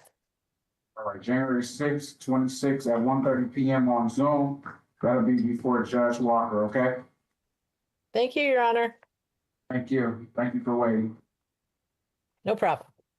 Right. So I'll say, Mr. Chenault, hang on. Thank you, sir. Yep. Mr. Hampton, you ready on?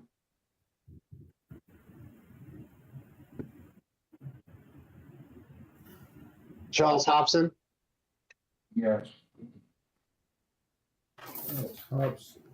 Yeah, so 241-692 People State of Michigan versus Charles Montez Hobson. Mr. House was charged with count 1, assault with the intent to do great bodily harm, less than murder by strangulation. Count 2, assault a prison employee or employee of other place of confinement. Appearance directed. Bob Zibian for the people, Your Honor. Douglas Hampton, on behalf of Mr. Hobson, Judge, waiving his appearance for this particular hearing. This hearing is just set up for the competency report came back, Judge. If you recall, we were just in court a week ago on this matter. We set a review date sometime in March. I think it's March 17th, I think is the date that was given. So we'll stipulate for purposes of this hearing to the competency report that just came back. And if we can keep the same hearing date that you gave us, we're all good. May I ask what the competency report came back as? Incompetent still. We've been at this, Bob, for almost a year and a half. Same thing.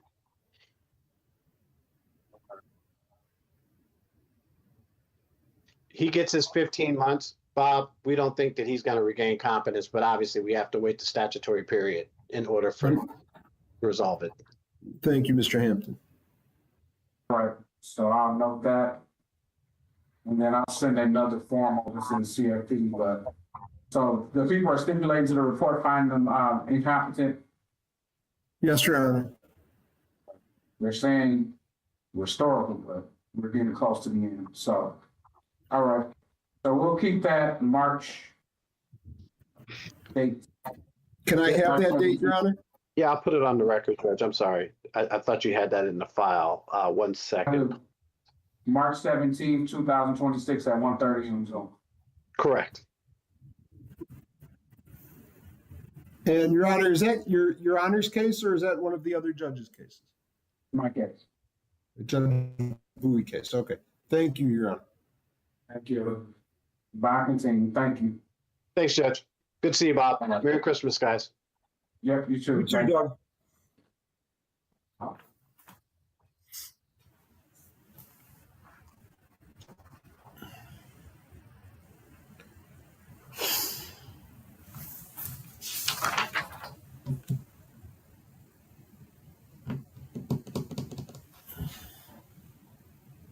Good afternoon. What case are you here on? I'm here on Williams. Williams? Pardon me?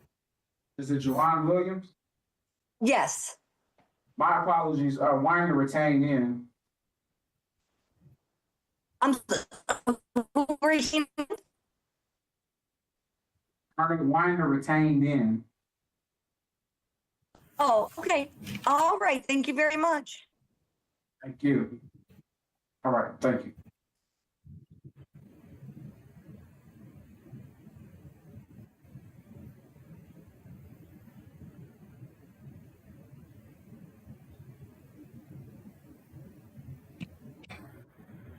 What was your second case?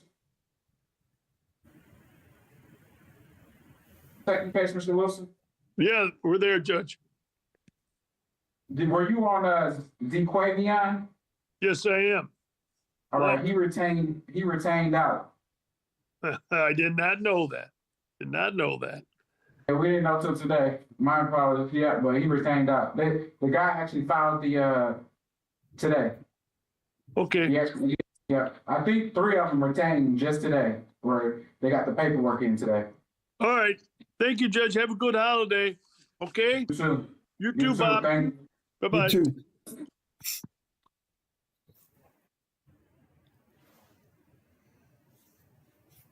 Oh my gosh.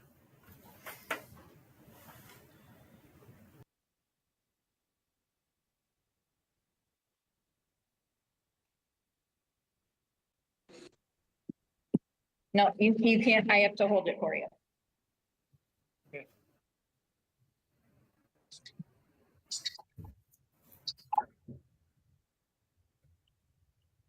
Hi.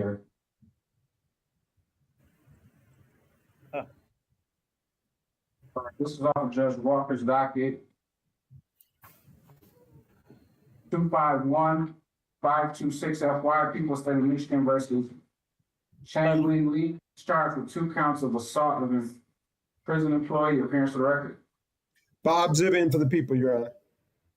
Joseph Schwerb representing Chanlin Lee. Mr. Lee, good afternoon. Please state your name for the record. Say your name. OCJ inmate Lee Changling. Lee last name, Changling first name. See. All right, proceeding, Mr. Zerb. Thank you, Your Honor. The PCC conference, my client was in the Oakland County Jail, awaiting a preliminary exam. After the PCC conference, he was sent for a evaluation of his competency. I got that, I have that in front of me, the results of that examination. He was found, in the opinion of the Forensic Center, to be incompetent to stand trial and likely to attain competence. And I think they were recommending that he be sent to the Forensic Center, where he could be treated appropriately and be deemed competent. I would suggest that, given the recency of this, that he be deemed incompetent in this case as well.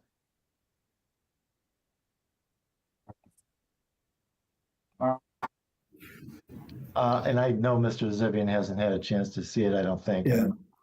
I don't have that report, Your Honor. It's a Judge Walker case. I guess what I would ask is if we could waive the 21-day rule for good cause, or if Mr. Sherb, I don't know, and set it for January 6th or 8th in front of Judge Walker for further proceedings, because I don't have that document, so I just can't stipulate to it. No, I understand. I can, did the court want me to get a copy of this to the court as well, to the court file somehow? So I may do it. Judge, you're going in and out. I couldn't hear. So I'll put a note in here that he's been referred, because we need a referral for our records. I mean, obviously, if he's deemed incompetent in one place, he can't be competent anywhere. But I would like for our court to have a request put in to the Center for Forensic Psychiatry. So I'm going to set this for another PCC. The court will find good cause to waive the 21-day rule. He's been deemed incompetent per you, Mr. Zerb, so there's no way he could go to exam within 21 days. We'll set this for another probable cause in front of Judge Walker. Are you available January 6th or January 8th? Yeah, send that report over so Judge Walker can. I have something on the 8th that is being rescheduled, so the 8th is best for me, Your Honor. 30 p.m. on Zoom for another probable cause conference, and as I indicated, that will be in front of Judge Walker. And please get that report over so she can have it. She may do a referral on her own, or she may just track that case. I don't know how she wants to handle it. Mr. Zivian, can I have your email? Sure. Zivian R for Robert at gov.com. It appears that he needs. Does Mr. Lee needs an interpreter, and what dialect, what language and dialect will he need? Mandarin. Mandarin, okay.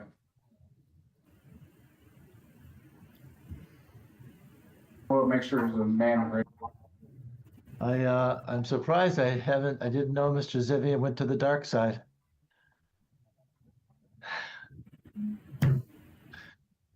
Five years ago.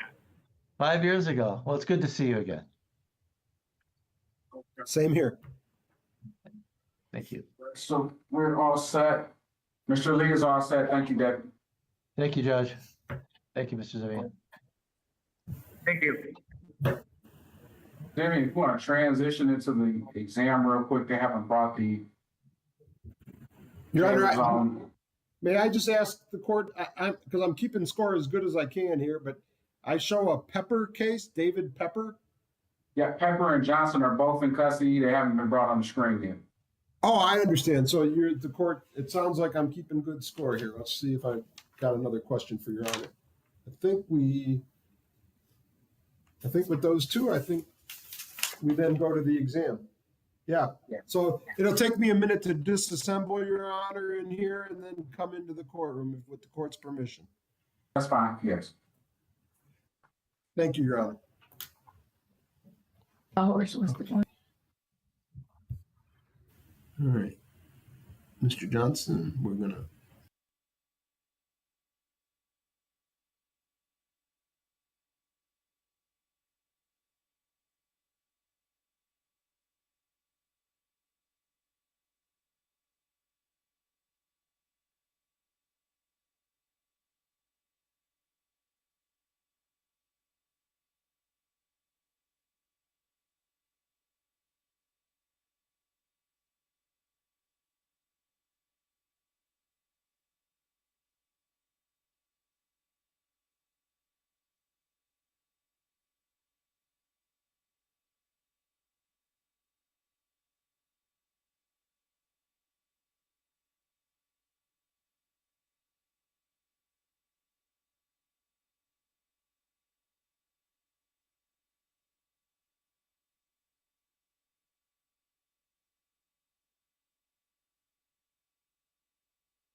Righty.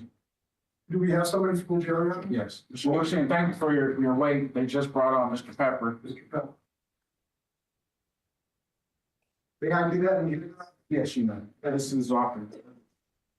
Rose's docket. Rose docket?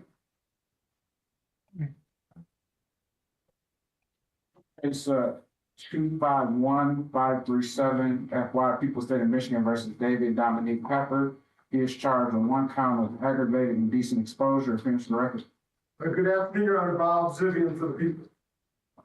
And good afternoon, Your Honor. Joshua Nushin, appearing on behalf of David Pepper, who is appearing by video at the jail this afternoon. Mr. Pepper, good afternoon. Please state your name for the record. My name is David Dominique Pepper. Cause conference, I will proceed. Your Honor, at this time, I'm asking for to adjourn the PCC to another date. I met with my client last week at the jail, advised him of his right to have his exam within 21 days of arraignment. He's willing to waive that. I do have discovery now. I did tender a copy to Mr. Pepper. I understand there is a video in this case, so I'd be requesting that. Mr. Nushin is wanting audio visual evidence. I would ask him to send another email to discovery@ocl.com, specific citing the name of the defendant, the PO number of the case, prosecutor order number, and asking specifically for audio visual any evidence, and put a CC to me at zivianr@ocl.com, and I will make sure he has it. Okay. If it exists. Mr. Pepper, please raise your right hand if you can. Do you swear or affirm subject to the pains and penalties of perjury testimony you give this court will be the truth, the whole truth, and nothing but truth? Yes, sir. All right, you may put your right hand down. You have a right to have your exam within 21 days of your arraignment date. Do you understand? Huh? You do have a right to have your exam within 21 days of your arraignment date. Do you understand? Yeah. So you were arraigned on December 12th. Your exam has to occur on and before January 2nd. Do you understand?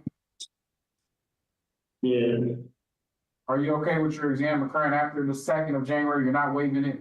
You're gonna get a date for your exam from Judge Gross. I'm not the judge on the case, so I can't give you a date. She'll give you a date at the next probable cause conference for your exam, but it'll be outside the 21 days. Are you okay with that? Outside? It'll be outside the 21 days, and Judge Gross will give you that date at the next court date. Are you okay with that? You said I'll be outside in 21 days? I didn't hear you. The court No. date outside of the 21 days. Your judge isn't there, so he's just filling them right now. Oh, all right. Okay. So you understand? I want to make sure it's a clear record. You have a right to have your exam within 21 days. You were first arraigned on this case. You understand? Yeah. So you were first arraigned on December 12th. That means by law, your exam has to be by January 2nd. You understand that? Right. And what I'm asking you is, are you okay if your exam is after January 2nd? You're not waiving it. You're just waiving the time frame. Are you okay with that? Yeah, I'm okay with it. Okay. Fine, Mr. Pepper's waived is 21 days. Mr. Lucien, I'm sorry. What day works for you in January? I got the 13th, 15th, 20th, 22nd for another probable cause. 13th is good. Okay. 1/13/26, 1:30 p.m. before Judge Gross for another probable cause. She'll send an exam date on that date. Thank you. What's your P, Mr. Lucien, what's your P number? 70475. All right, shouldn't be all the notices. All right, so we'll continue his bond. He is all set. What was that date again, Your Honor? January 13th at 1:30 p.m. on Zoom. Okay. January 13th. Okay. All right, he's all set. Thank you. Thank you. Thank you. Yeah. Happy holidays, everybody. You too. Thank you. He's still talking. He's saying. Yes, Your Honor. Are we, and we're still waiting for Mr. Hakeem Johnson? Yeah, he would be the last one, so everybody can be on. I just want Your Honor and Ms. Neal to know that I did have a cold last week. This is, all you're hearing is the vestiges of the cold.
Mr. Downer, give us a moment. Mr. Johnson be on.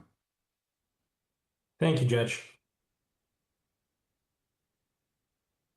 Appreciate the wait.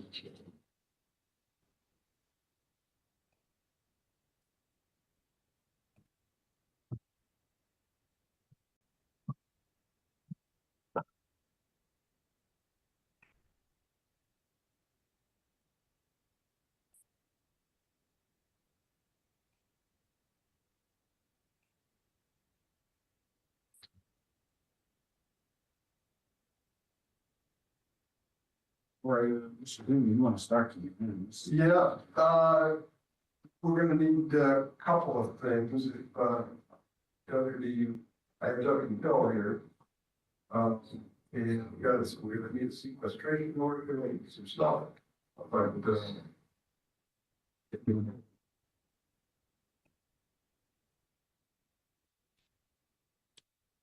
We'll stop, Mr. Downer, we'll stop the exam and handle Mr. Johnson when he comes on. Your Honor, I think Mr. Downer has new glass frames and I just want to compliment him on those. Thank you. I was just being lazy this morning and not putting contacts in, but I appreciate the compliment, Bob. Ms. Hamley, you want to, right there? All right. Judge, I did have a proposal to Mr. Zivian for a conditional waiver on this issue.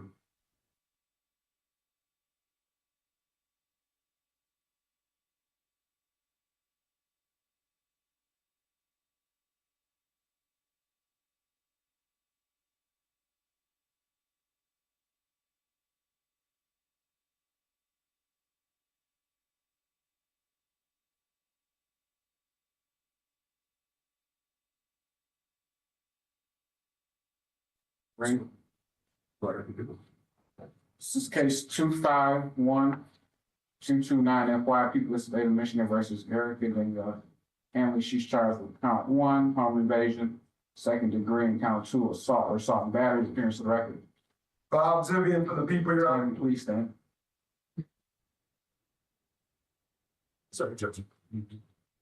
Go ahead. May it please the Honorable Court, Victor Mansour, on behalf of Ms. Hanley, she is seated or standing directly to my right and will be seated for the exam. Ms. Hanley, state your name correctly. Erica Hanley. Okay, we're here for an exam. We're proceeding to exam. Yes, Your Honor, but there are a couple of preliminary issues. Okay. First, I'm guessing there's going to be an order for mutual sequestration. So in a moment, I am going to ask Mr. Johnson to step outside. And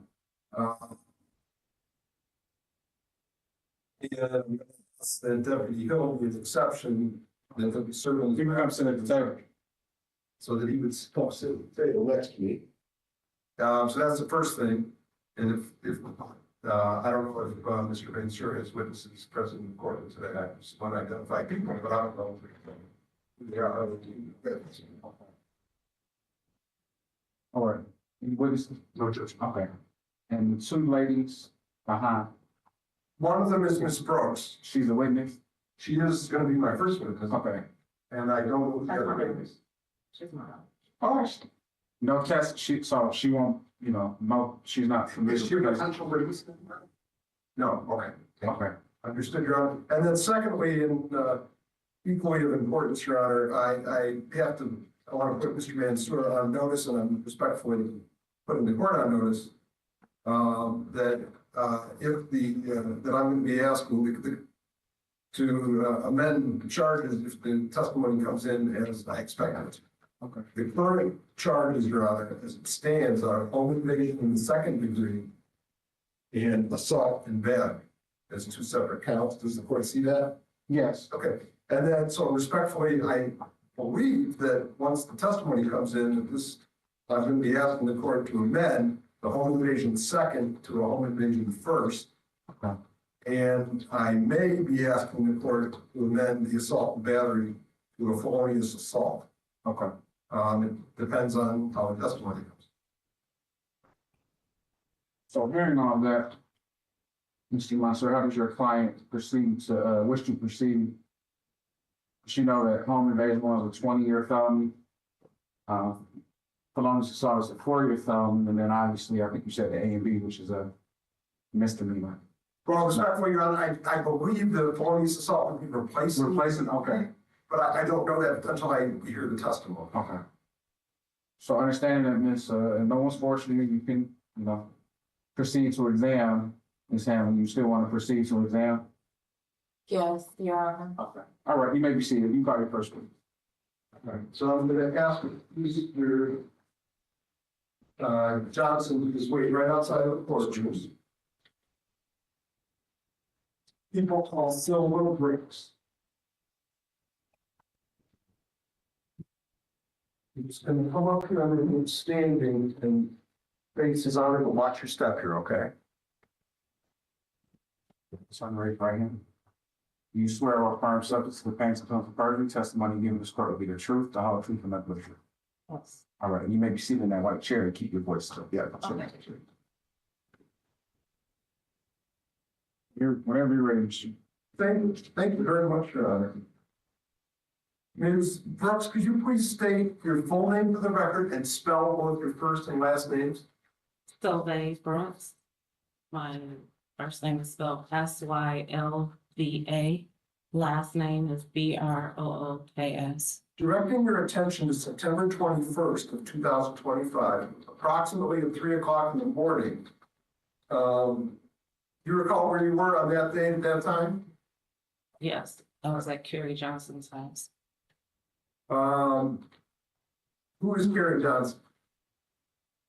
Tay, the guy you just, who is he to me? Who is he? He's my cousin. And at approximately 3 o'clock in the morning, did you go to his house? Walk in his house with him? Yes, I did. All right. Where is that located? Madison Street, I believe. Is it 574 Madison Avenue? Yes. What city or township is that located in? Pontiac, Michigan. Is that Oakland County? Yeah. So something unusual happened when the two of you were walking into your cousin's house right around 3 o'clock in the morning on September 21st. Yes. What happened? I was putting his drink into the refrigerator and out of the corner, it was dark. We were in the kitchen. Out of the living room, on this side of me, Erica came out. Who's Erica? Oh, wait. Who is she to? Well, let's first, are you referring to Erica Hanley? Yes, Erica Hanley. Is that someone you know? Not personally, not really. I just met her through Kerry Johnson. Understood. Yeah. Would you recognize her if you saw her today? Yes. Is she present in the courtroom? Yes, she Could you is. please point to her and tell me something she's wearing? She's sitting right over there with a gray sweater. Your Honor, please let the record reflect identification of Ms. Erica Hanley. So noted. Thank you so much. What was your reaction to seeing Ms. Hanley in that kitchen? Surprise. Why? She wasn't supposed to be in there. What happened when you saw Ms. Hanley? When I saw her, I turned around and I looked at Kerry Johnson. I looked at him and I asked him, what is she doing in the house? What happened then? They are talking to each other. He was asking her, why are you in the house? How did you get in my house? And I was supposed to be. Judge, I'm gonna in there. object to hearsay. That's not hearsay, Your Honor. That's an excited utterance. He walked into his house at 3 o'clock in the morning, and there's somebody in there who's not supposed to be there. What he says at that point in his file is classic definition of an excited utterance. That's not her excited utterance. Somebody else. He's here to testify. She can't testify on his. She can testify as an excited utterance, and it's an exception, well-known exception to the Yes, I believe that it's immaterial whether the declarant is available or unavailable.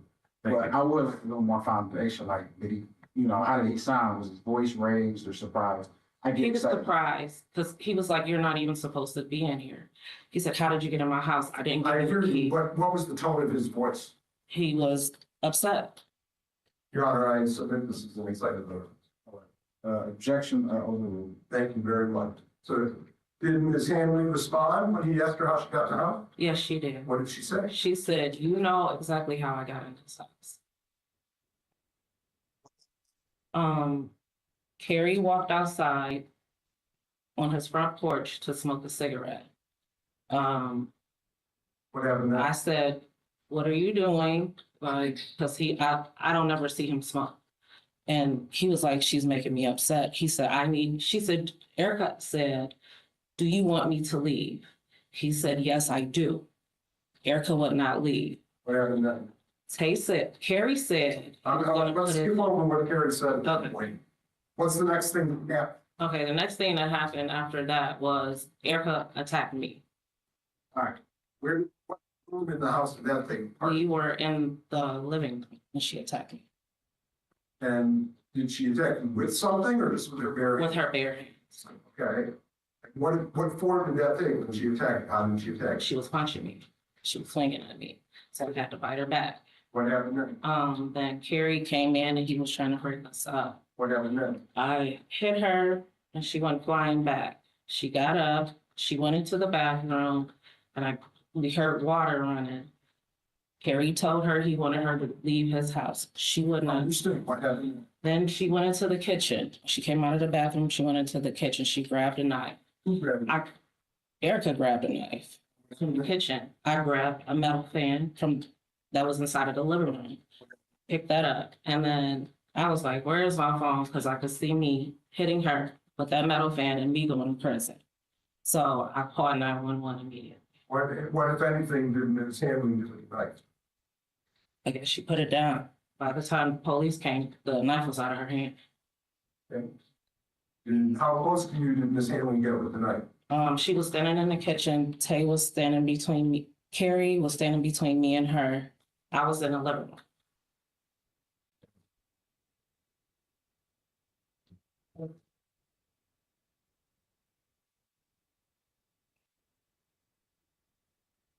Did you call 911? Yes, I did. Approximately how long after you called did the police show? Not long, like maybe 5 minutes or something. It didn't take long. What happened during the time you called? Before the deputies arrived, what happened during that time period? I was on the phone talking to them. They came immediately. I was on the phone talking to 911. The lady told me to just don't go back into the house. I told her, I was like, "I'm gonna hit her in the face with this metal fan if y'all don't come get her." I said, "I've had enough." And then grabbed my food. We had went and grabbed some food before all of this even started. I had my food and I brought it into the house, into the kitchen. And I started eating food.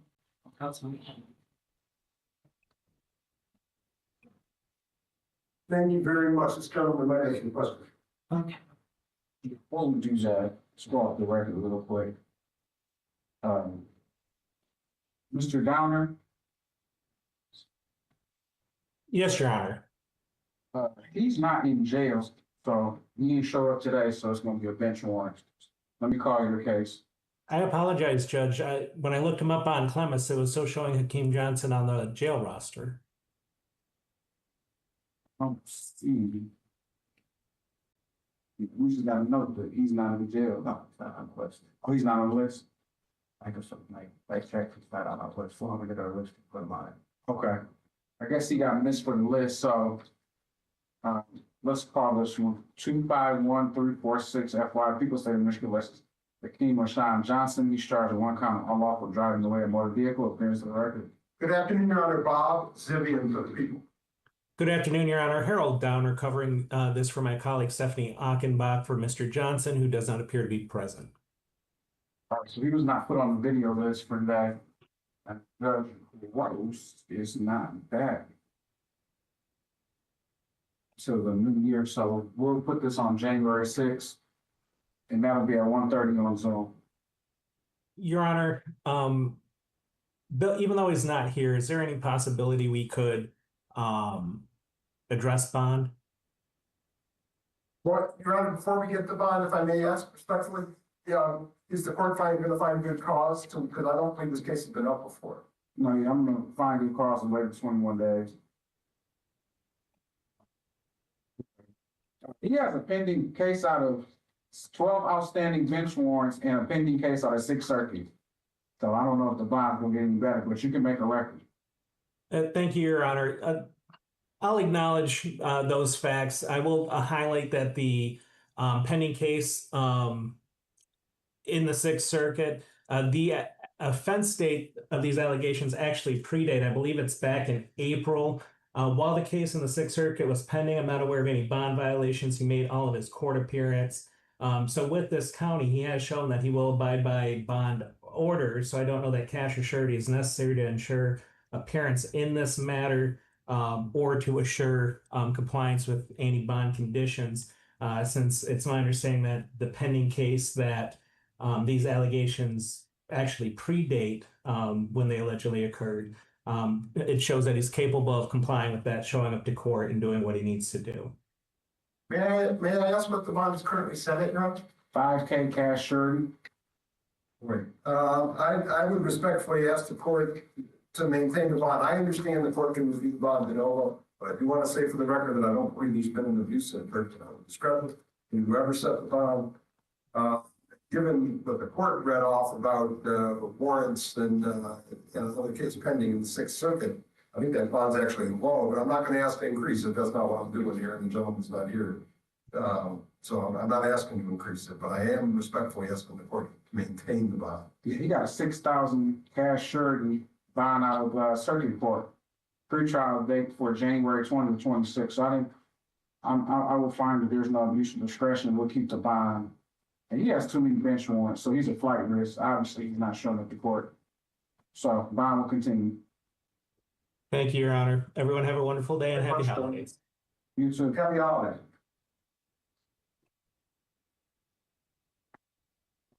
Back on the record in the Hanley matter.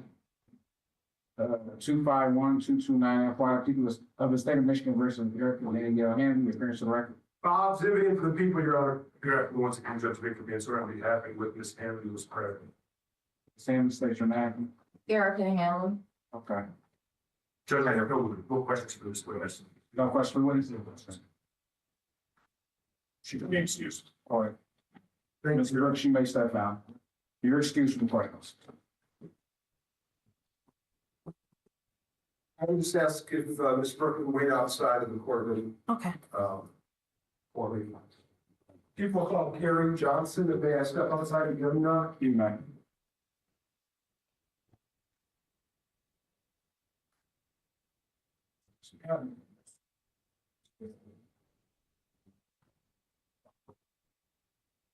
Stop and jerk growth, that's jerk rates.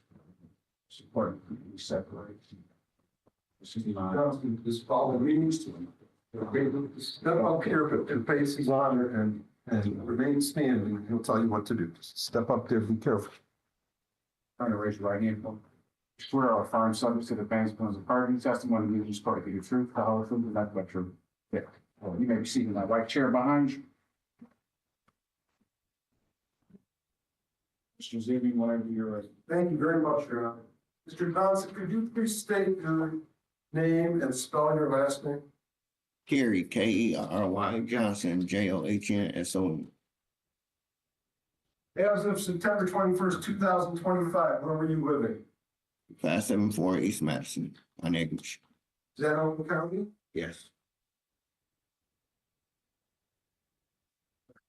On September 21st, 2025, approximately 3 o'clock in the morning, were you with a lady named Silva Gross? Yes. Who is Silver Brooks to you? My best friend. The two of you together, when you returned to your home at about 3 o'clock in the morning? Yes. And what, if anything, happened when you walked in? We walked in, I cut on the light, and once I hit my light from the kitchen, that's when I seen Erica. Who's Erica? Erica Hanley. How do you know Erica and We was dating for 3 years. were you still dating as of September 20th? We was going through we was on and off. On September 21st, 2025, when you walked in the house, well, first of all, would you recognize Erica if you saw her today? Yes. Is she present in the courtroom? Yes. Can you point during tell me something she's wearing? She's wearing a gray jacket with a blue shirt. Your Honor, please let the record reflect the identification of Ms. Erica Inlet. So, Thank you very much. All right. You walked into your house with Ms. Brooks at approximately 3 o'clock in the morning, correct? But a little bit before, yes. Okay. And was anybody in the house? Yes. Who? Eric. Was she expected to be in the house? No.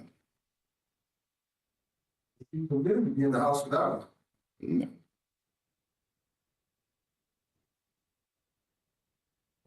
What happened when you and Ms. Brooks walked in? Once I seen Erica, I asked her, "What are you doing?" You know, she couldn't explain to me how she got it or why she was in. Did you ask her how she got in your house? Yes. What did she say? She didn't never respond. Okay. Were you able to figure out just by observation how she got in your house? No. I didn't figure out until the Object. So I don't know what he's objecting to. Speculation. I don't understand the objection. I asked the gentleman if he found out how she got in the house. right, and, yeah, I don't think it's speculative if he asks. If he says, oh, later on, I found out or discovered, through investigation, I've learned that, if that's not speculative, if he has a basis for his knowledge of how she got into the house, but if he doesn't, then it's speculative, so I'm gonna overrule the objection. Thank you. And I don't believe the basis has been established yet. All right, let's establish the basis. I think he was getting into that, but you're. Did you find out how Ms. Hanley got in the house? yes, I found out there. How did she get in the house? She came into my bedroom window as the officer told me. Now that's here, it's an objection. Mr. Johnson? Right, hold on, so the objection on the floor is hearsay, response? I'm gonna move on. I'm not gonna respond. I'd ask that be stricken from the record. All right, we should make a record, Thank you. Did you later, did you have a conversation with an officer about how Ms. Hanley got in the house? Yes. A deputy? Okay. And as a result of that conversation, did you have occasion to look at some part of your house? Yes, What part of your house did you look at? the window. And what did you see on the window? It was open. The screen was open. When you had left that night, was the screen open? No, Did you open the screen? no. Did Ms. Hanley have a key to your house? No.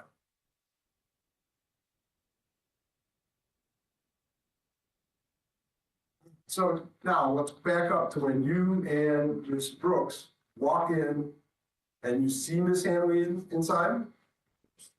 What happened then? Like I said, I asked her how she got in my house. Why was she here? She never explained. What I happened kept then? asking her to leave. She wouldn't leave. What happened then? So that's when the altercation between her and Miss Brooks went on. What kind of altercation? It was like an argument. She was asking her to leave too.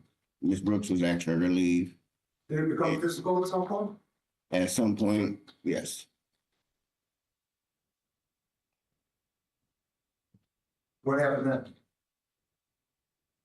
The altercation, I actually don't remember how the altercation like physically started. So once I seen it's going on, I'm trying to break it up. And were you able to break up the two ladies? Yes. Did deputies arrive at your home at some point? Yes.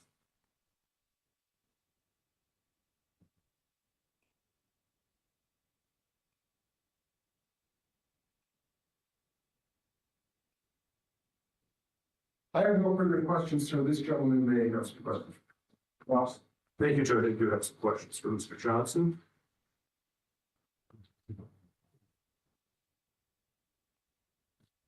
Mr. Johnson. There you go. So you know Eric Hammer? Yes, You know her well? Yes. Very well, obviously. yes, You dated for 3 years. yes, At times, she was invited to your house. yes. At times, she would just come into your house, right? What you mean? She never just came into my house without my permission. So every, Within the 3 years we was dating, no, she never came in without my permission.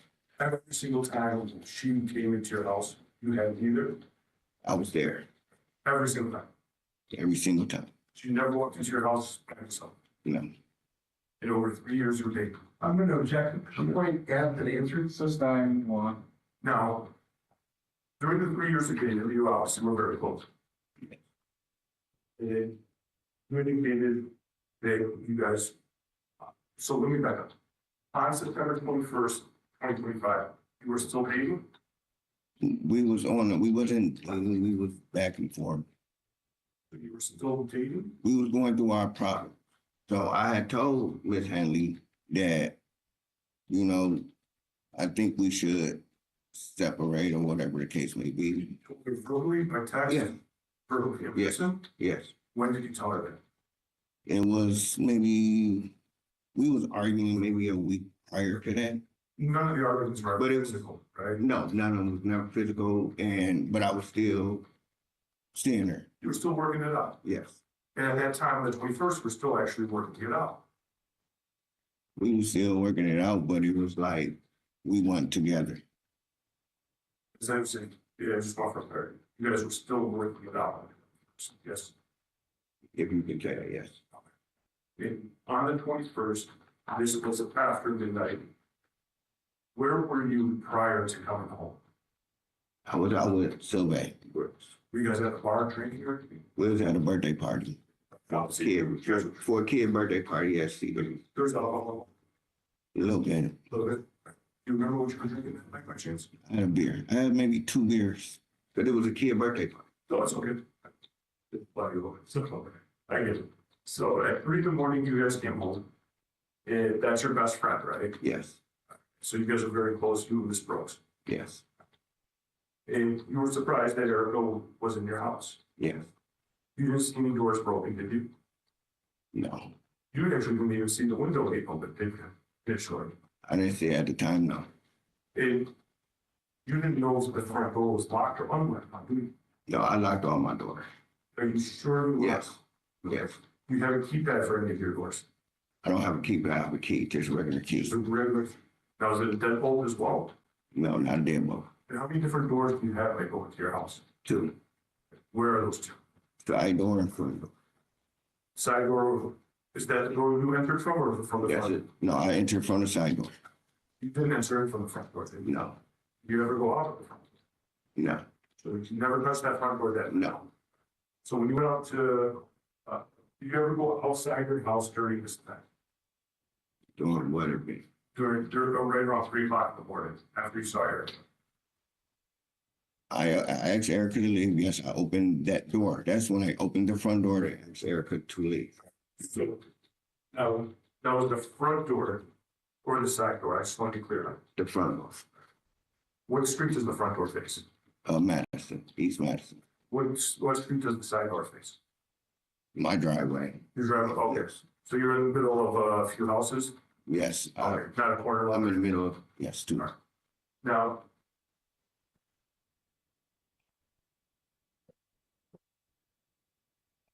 You obviously didn't see her with any tools, did you?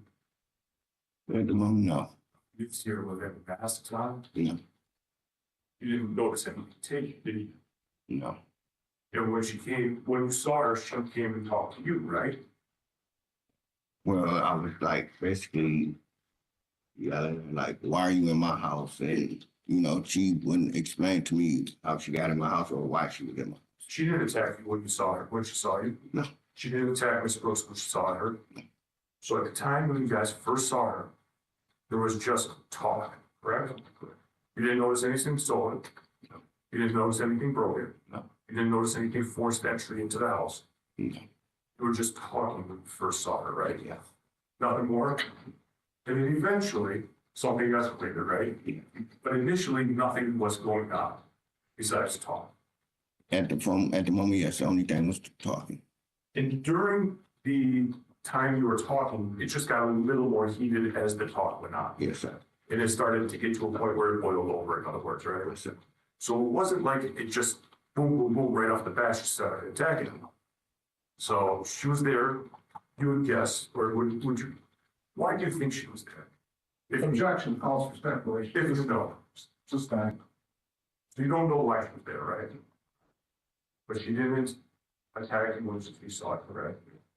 She wasn't trying to fight with him. You guys were all time. Yes. She was in the house before you got there, right? Good. You can speak up. I'm sorry. Yes.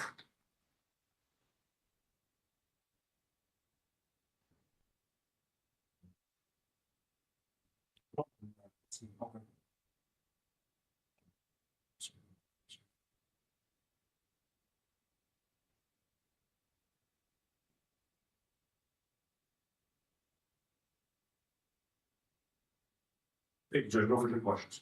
All right, you redirect? No, thank you. All right. Mr. Johnson, you can step down. Is he released, Mr. Munson? Yes, I know. You can be excused. Right. Thank you, Judge. I don't suppose you can Johnson, who's waiting outside of the court. All right, any other witnesses on behalf of the people? No, thank you, Your Honor. People rest in peace, and Chief. Any witnesses on behalf of the defense? No, Judge. Motion to bind over. Thank you, Your Honor. Respectfully, the people are asking the court to bind it over. First count will be home invasion in the first degree, and the theory is that we're doing this on, basing this on, is that we have clearly we have Miss Hanley in the home. She broke in without permission. There's no question about that at this point. And while present, she was holding a knife, according to Ms. Brooks' testimony. That's one theory. The second theory is that she committed an assault while present, and at both of those times, the actual homeowner, Mr. Johnson, was present. So it's a home invasion first. The question of what her intent was, lying in wait, and I'm using that term advisedly. We don't use that all the time, Your Honor, but in this case, the defendant was lying in wait for the gentleman and Ms. Brooks when they walked into Mr. Johnson's home. A very dangerous situation. While the question of her intent, I believe, is demonstrated by what she did, which is she assaulted, Ms. Brooks. And I am not going to respectfully, I know I mentioned before we started that I might be asking for a felonious assault, and I was waiting for the testimony. And with what I heard, I'm respectfully not asking the court to add a count of felonious assault. It's always up to Your Honor, of course. But I'm not asking for that to be added. So I'm asking this to be a home invasion first, under the theory that she broke and entered somebody else's home. They were lawfully present while she was in there. Doesn't matter whether they're there first or whether they come in while she's there, under that theory. She committed an assault while she was inside. It's an A and B, in my opinion. It's not a felonious assault. And she did possess a weapon while she was there. She was holding a knife. So it doesn't matter whether she brought the knife in or pulled it out of the drawer. Doesn't matter. So on all those theories, I'm asking for a bind over on home invasion first degree with an accompanying misdemeanor of assault and battery with Ms. Silva Brooks as the victim on assault and battery. And I believe that is count 2. So that's important. Send count 2 along with the home invasion 1. Thank you very much, Your Honor. Thank you, Judge. And respectfully, when it comes to the felonious assault, I don't believe the court has enough to bind over. I don't believe the testimony supports that. So I would anticipate that not being an issue here going forward. But I do want to obviously argue against the bind over. And not just the home invasion second, the home invasion first, but this is ultimately a entering without permission matter. It's a misdemeanor, Judge. With all due respect, obviously, since he knows me well when he was talking about intent, though, the statute, jury instructions. The intent is at the time of entry. So regardless of whatever happened after the fact, the intent is at the time of entry. When the testimony has been provided, from the testimony that has been provided to date, at the time of entry, there was a discussion between two people that were dating, on and off, that were trying to work on the relationship. That's what was the intent at the time. There was no misdemeanor intent, there's no felony intent, there's no intent. However, from the testimony, it can be inferred that there was an entry without permission. When we have a long-term relationship, there are times where maybe there's a misunderstanding on how much permission is allowed to enter into a home. That may be the case here, that may be decided later on if that's the issue that we're dealing with. But the bottom line on all this, no one was present at the time of the entry, so we don't have an home invasion first element met there. And the most important one with regards to it, and with the testimony is clearly established that at the time that the invasion or the entry into the home happened, there wasn't an intent to steal, wasn't an intent to break, there wasn't an intent to do a misdemeanor, there wasn't damage, there wasn't any burglary tools, there were no masks, there was nothing to indicate that this is a typical home invasion. With all due respect, Judge, I believe that people have failed to meet their burden on this issue, and respectfully ask to deny back over on both of those matters. May I respond, Joe? Thank you so much, Your Honor. And I'm reading from Michigan compiled law 750.110 small a, which defines home invasion in the first degree, second degree, third degree, etc. And I'm specifically pointing the court to 750.110A2. And I'm going to just read it with the court's permission. It says a person who breaks and enters a dwelling with intent to commit a felony, larceny, or assault in the dwelling. A person who enters a dwelling without permission with intent to commit a felony, larceny, or assault in the dwelling. Or a person who breaks and enters a dwelling without permission, and at any time while he or she is entering, present in, or exiting the dwelling, commits a felony, larceny, or assault, is guilty of home invasion in the first degree if at any time while the person is entering, present in, or exiting the dwelling, either of the following circumstances exist. A, the person is armed with a dangerous weapon, that's the knife. B, another person is lawfully present in the dwelling. It's just, we don't need jury instructions, that's just black letter statute. Respectfully, and I know the court knows all this, I'm just reading it for the record and for, I guess, Mr. Mansour's benefit and for his client's benefit. So I'm respectfully asking the court to bind over on my requested home invasion in the first degree and have the misdemeanor of assault and battery on Ms. Brooks accompanied. Thank you so much, Ron. All right, so quickly, with home invasion first degree, there's two theories: breaking and entry. Obviously, there's evidence of a breaking and entering, or illegal entry without the owner's permission. Can we prove if she broke and entered the house? No, but we can infer that she was in there without the owner's permission. And so that is a theory underneath home invasion 1 or 2 in which the prosecution can proceed. Gary Johnson corroborated Miss Silva Brooks' testimony, of saying, what is she doing here? Why are you here? So obviously when someone asks you, why are you here in their home, they obviously don't have knowledge or didn't expect you to be there. So there's a presumption that you didn't have permission to be there. So we'll move to the second, fully inside of the dwelling. She was totally inside of the dwelling. I don't think there's an issue with entry or being inside of the home. Third element is we're going under the theory of, let's just do illegal entry. Because I think that illegal entry is slammed down.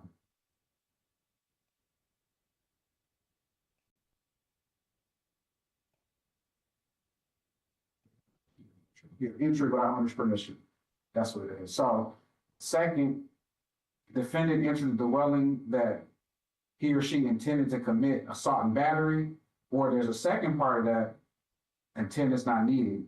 As long as you were in there, you were present, or you were leaving the dwelling, you committed assault and battery.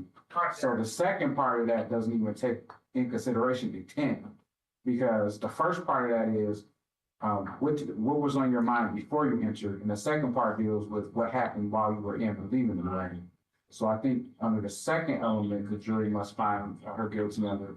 I think there's enough evidence to say while she entered, present, or left the dwelling, she committed the assault battery or felonious assault or whatever. And then third, while the defendant entered, was present in or was leaving the dwelling, that she was armed with a weapon and or another person was lawfully present in the dwelling. Now, the knife is immaterial. Did she have it? Did she not? We don't know. But the second part was Miss Sylvia Brooks was lawfully present in that dwelling. She walked in with Mr. Johnson, and so therefore she has protection in that dwelling as being lawfully in there. So, to surmise, to make a clean record, if we go under the entering without the permission and the breaking and entering, whatever one the prosecution, because they have the right, they can go to trial on both theories. First, defendant entered the dwelling without permission. Obviously, as I stated, Miss Hanley did not have permission to enter just by the excited utterances of Mr. Johnson and Ms. Brooks. Her whole body was inside of the house, so there's no question about whether or not she was in. Second, that when she entered or was present or was leaving the house of Mr. Johnson, she committed assault and battery or felonious assault. I'm not going to add that, but there was a crime committed while you were in the dwelling.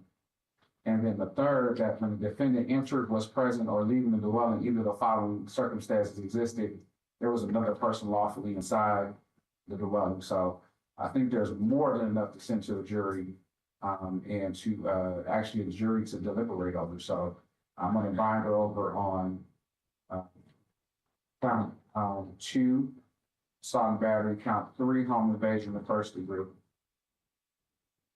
Well, I'll bind her over as charged. I guess the second degree could be an underlying to the first, but we'll add the home invasion first degree. Thank you. Whatever theory. Yeah, the missing account, yeah. Judge, just for clarity purposes, is it one count going forward of home invasion in the first degree, or is there 2 counts going forward? I mean, if you go to jury trial, the jury can consider home invasion second degree. So I mean, it's something. Do you want it on the verdict form or you want it on the complaint? It's up to you. Well, I just wanted to clarify what the court's ruling was. I wasn't trying to suggest anything. No, I was just, I mean, I wasn't. I'm asking the court to bind over on, respectfully, I know the court hasn't. I'm asking the court to bind over on home invasion first degree with an accompanying misdemeanor of assault and battery. So we'll amend the home first. Yeah. I just want for clarity purposes. Okay. Thank you, Your Honor. May I address, Bob? Ma'am. Is there a no contact order with Mr. Brooks and with Mr. There is. Okay. There is no assault, no contact with the victims, no weapons, no assaultive behavior. She's been checking in the pretrial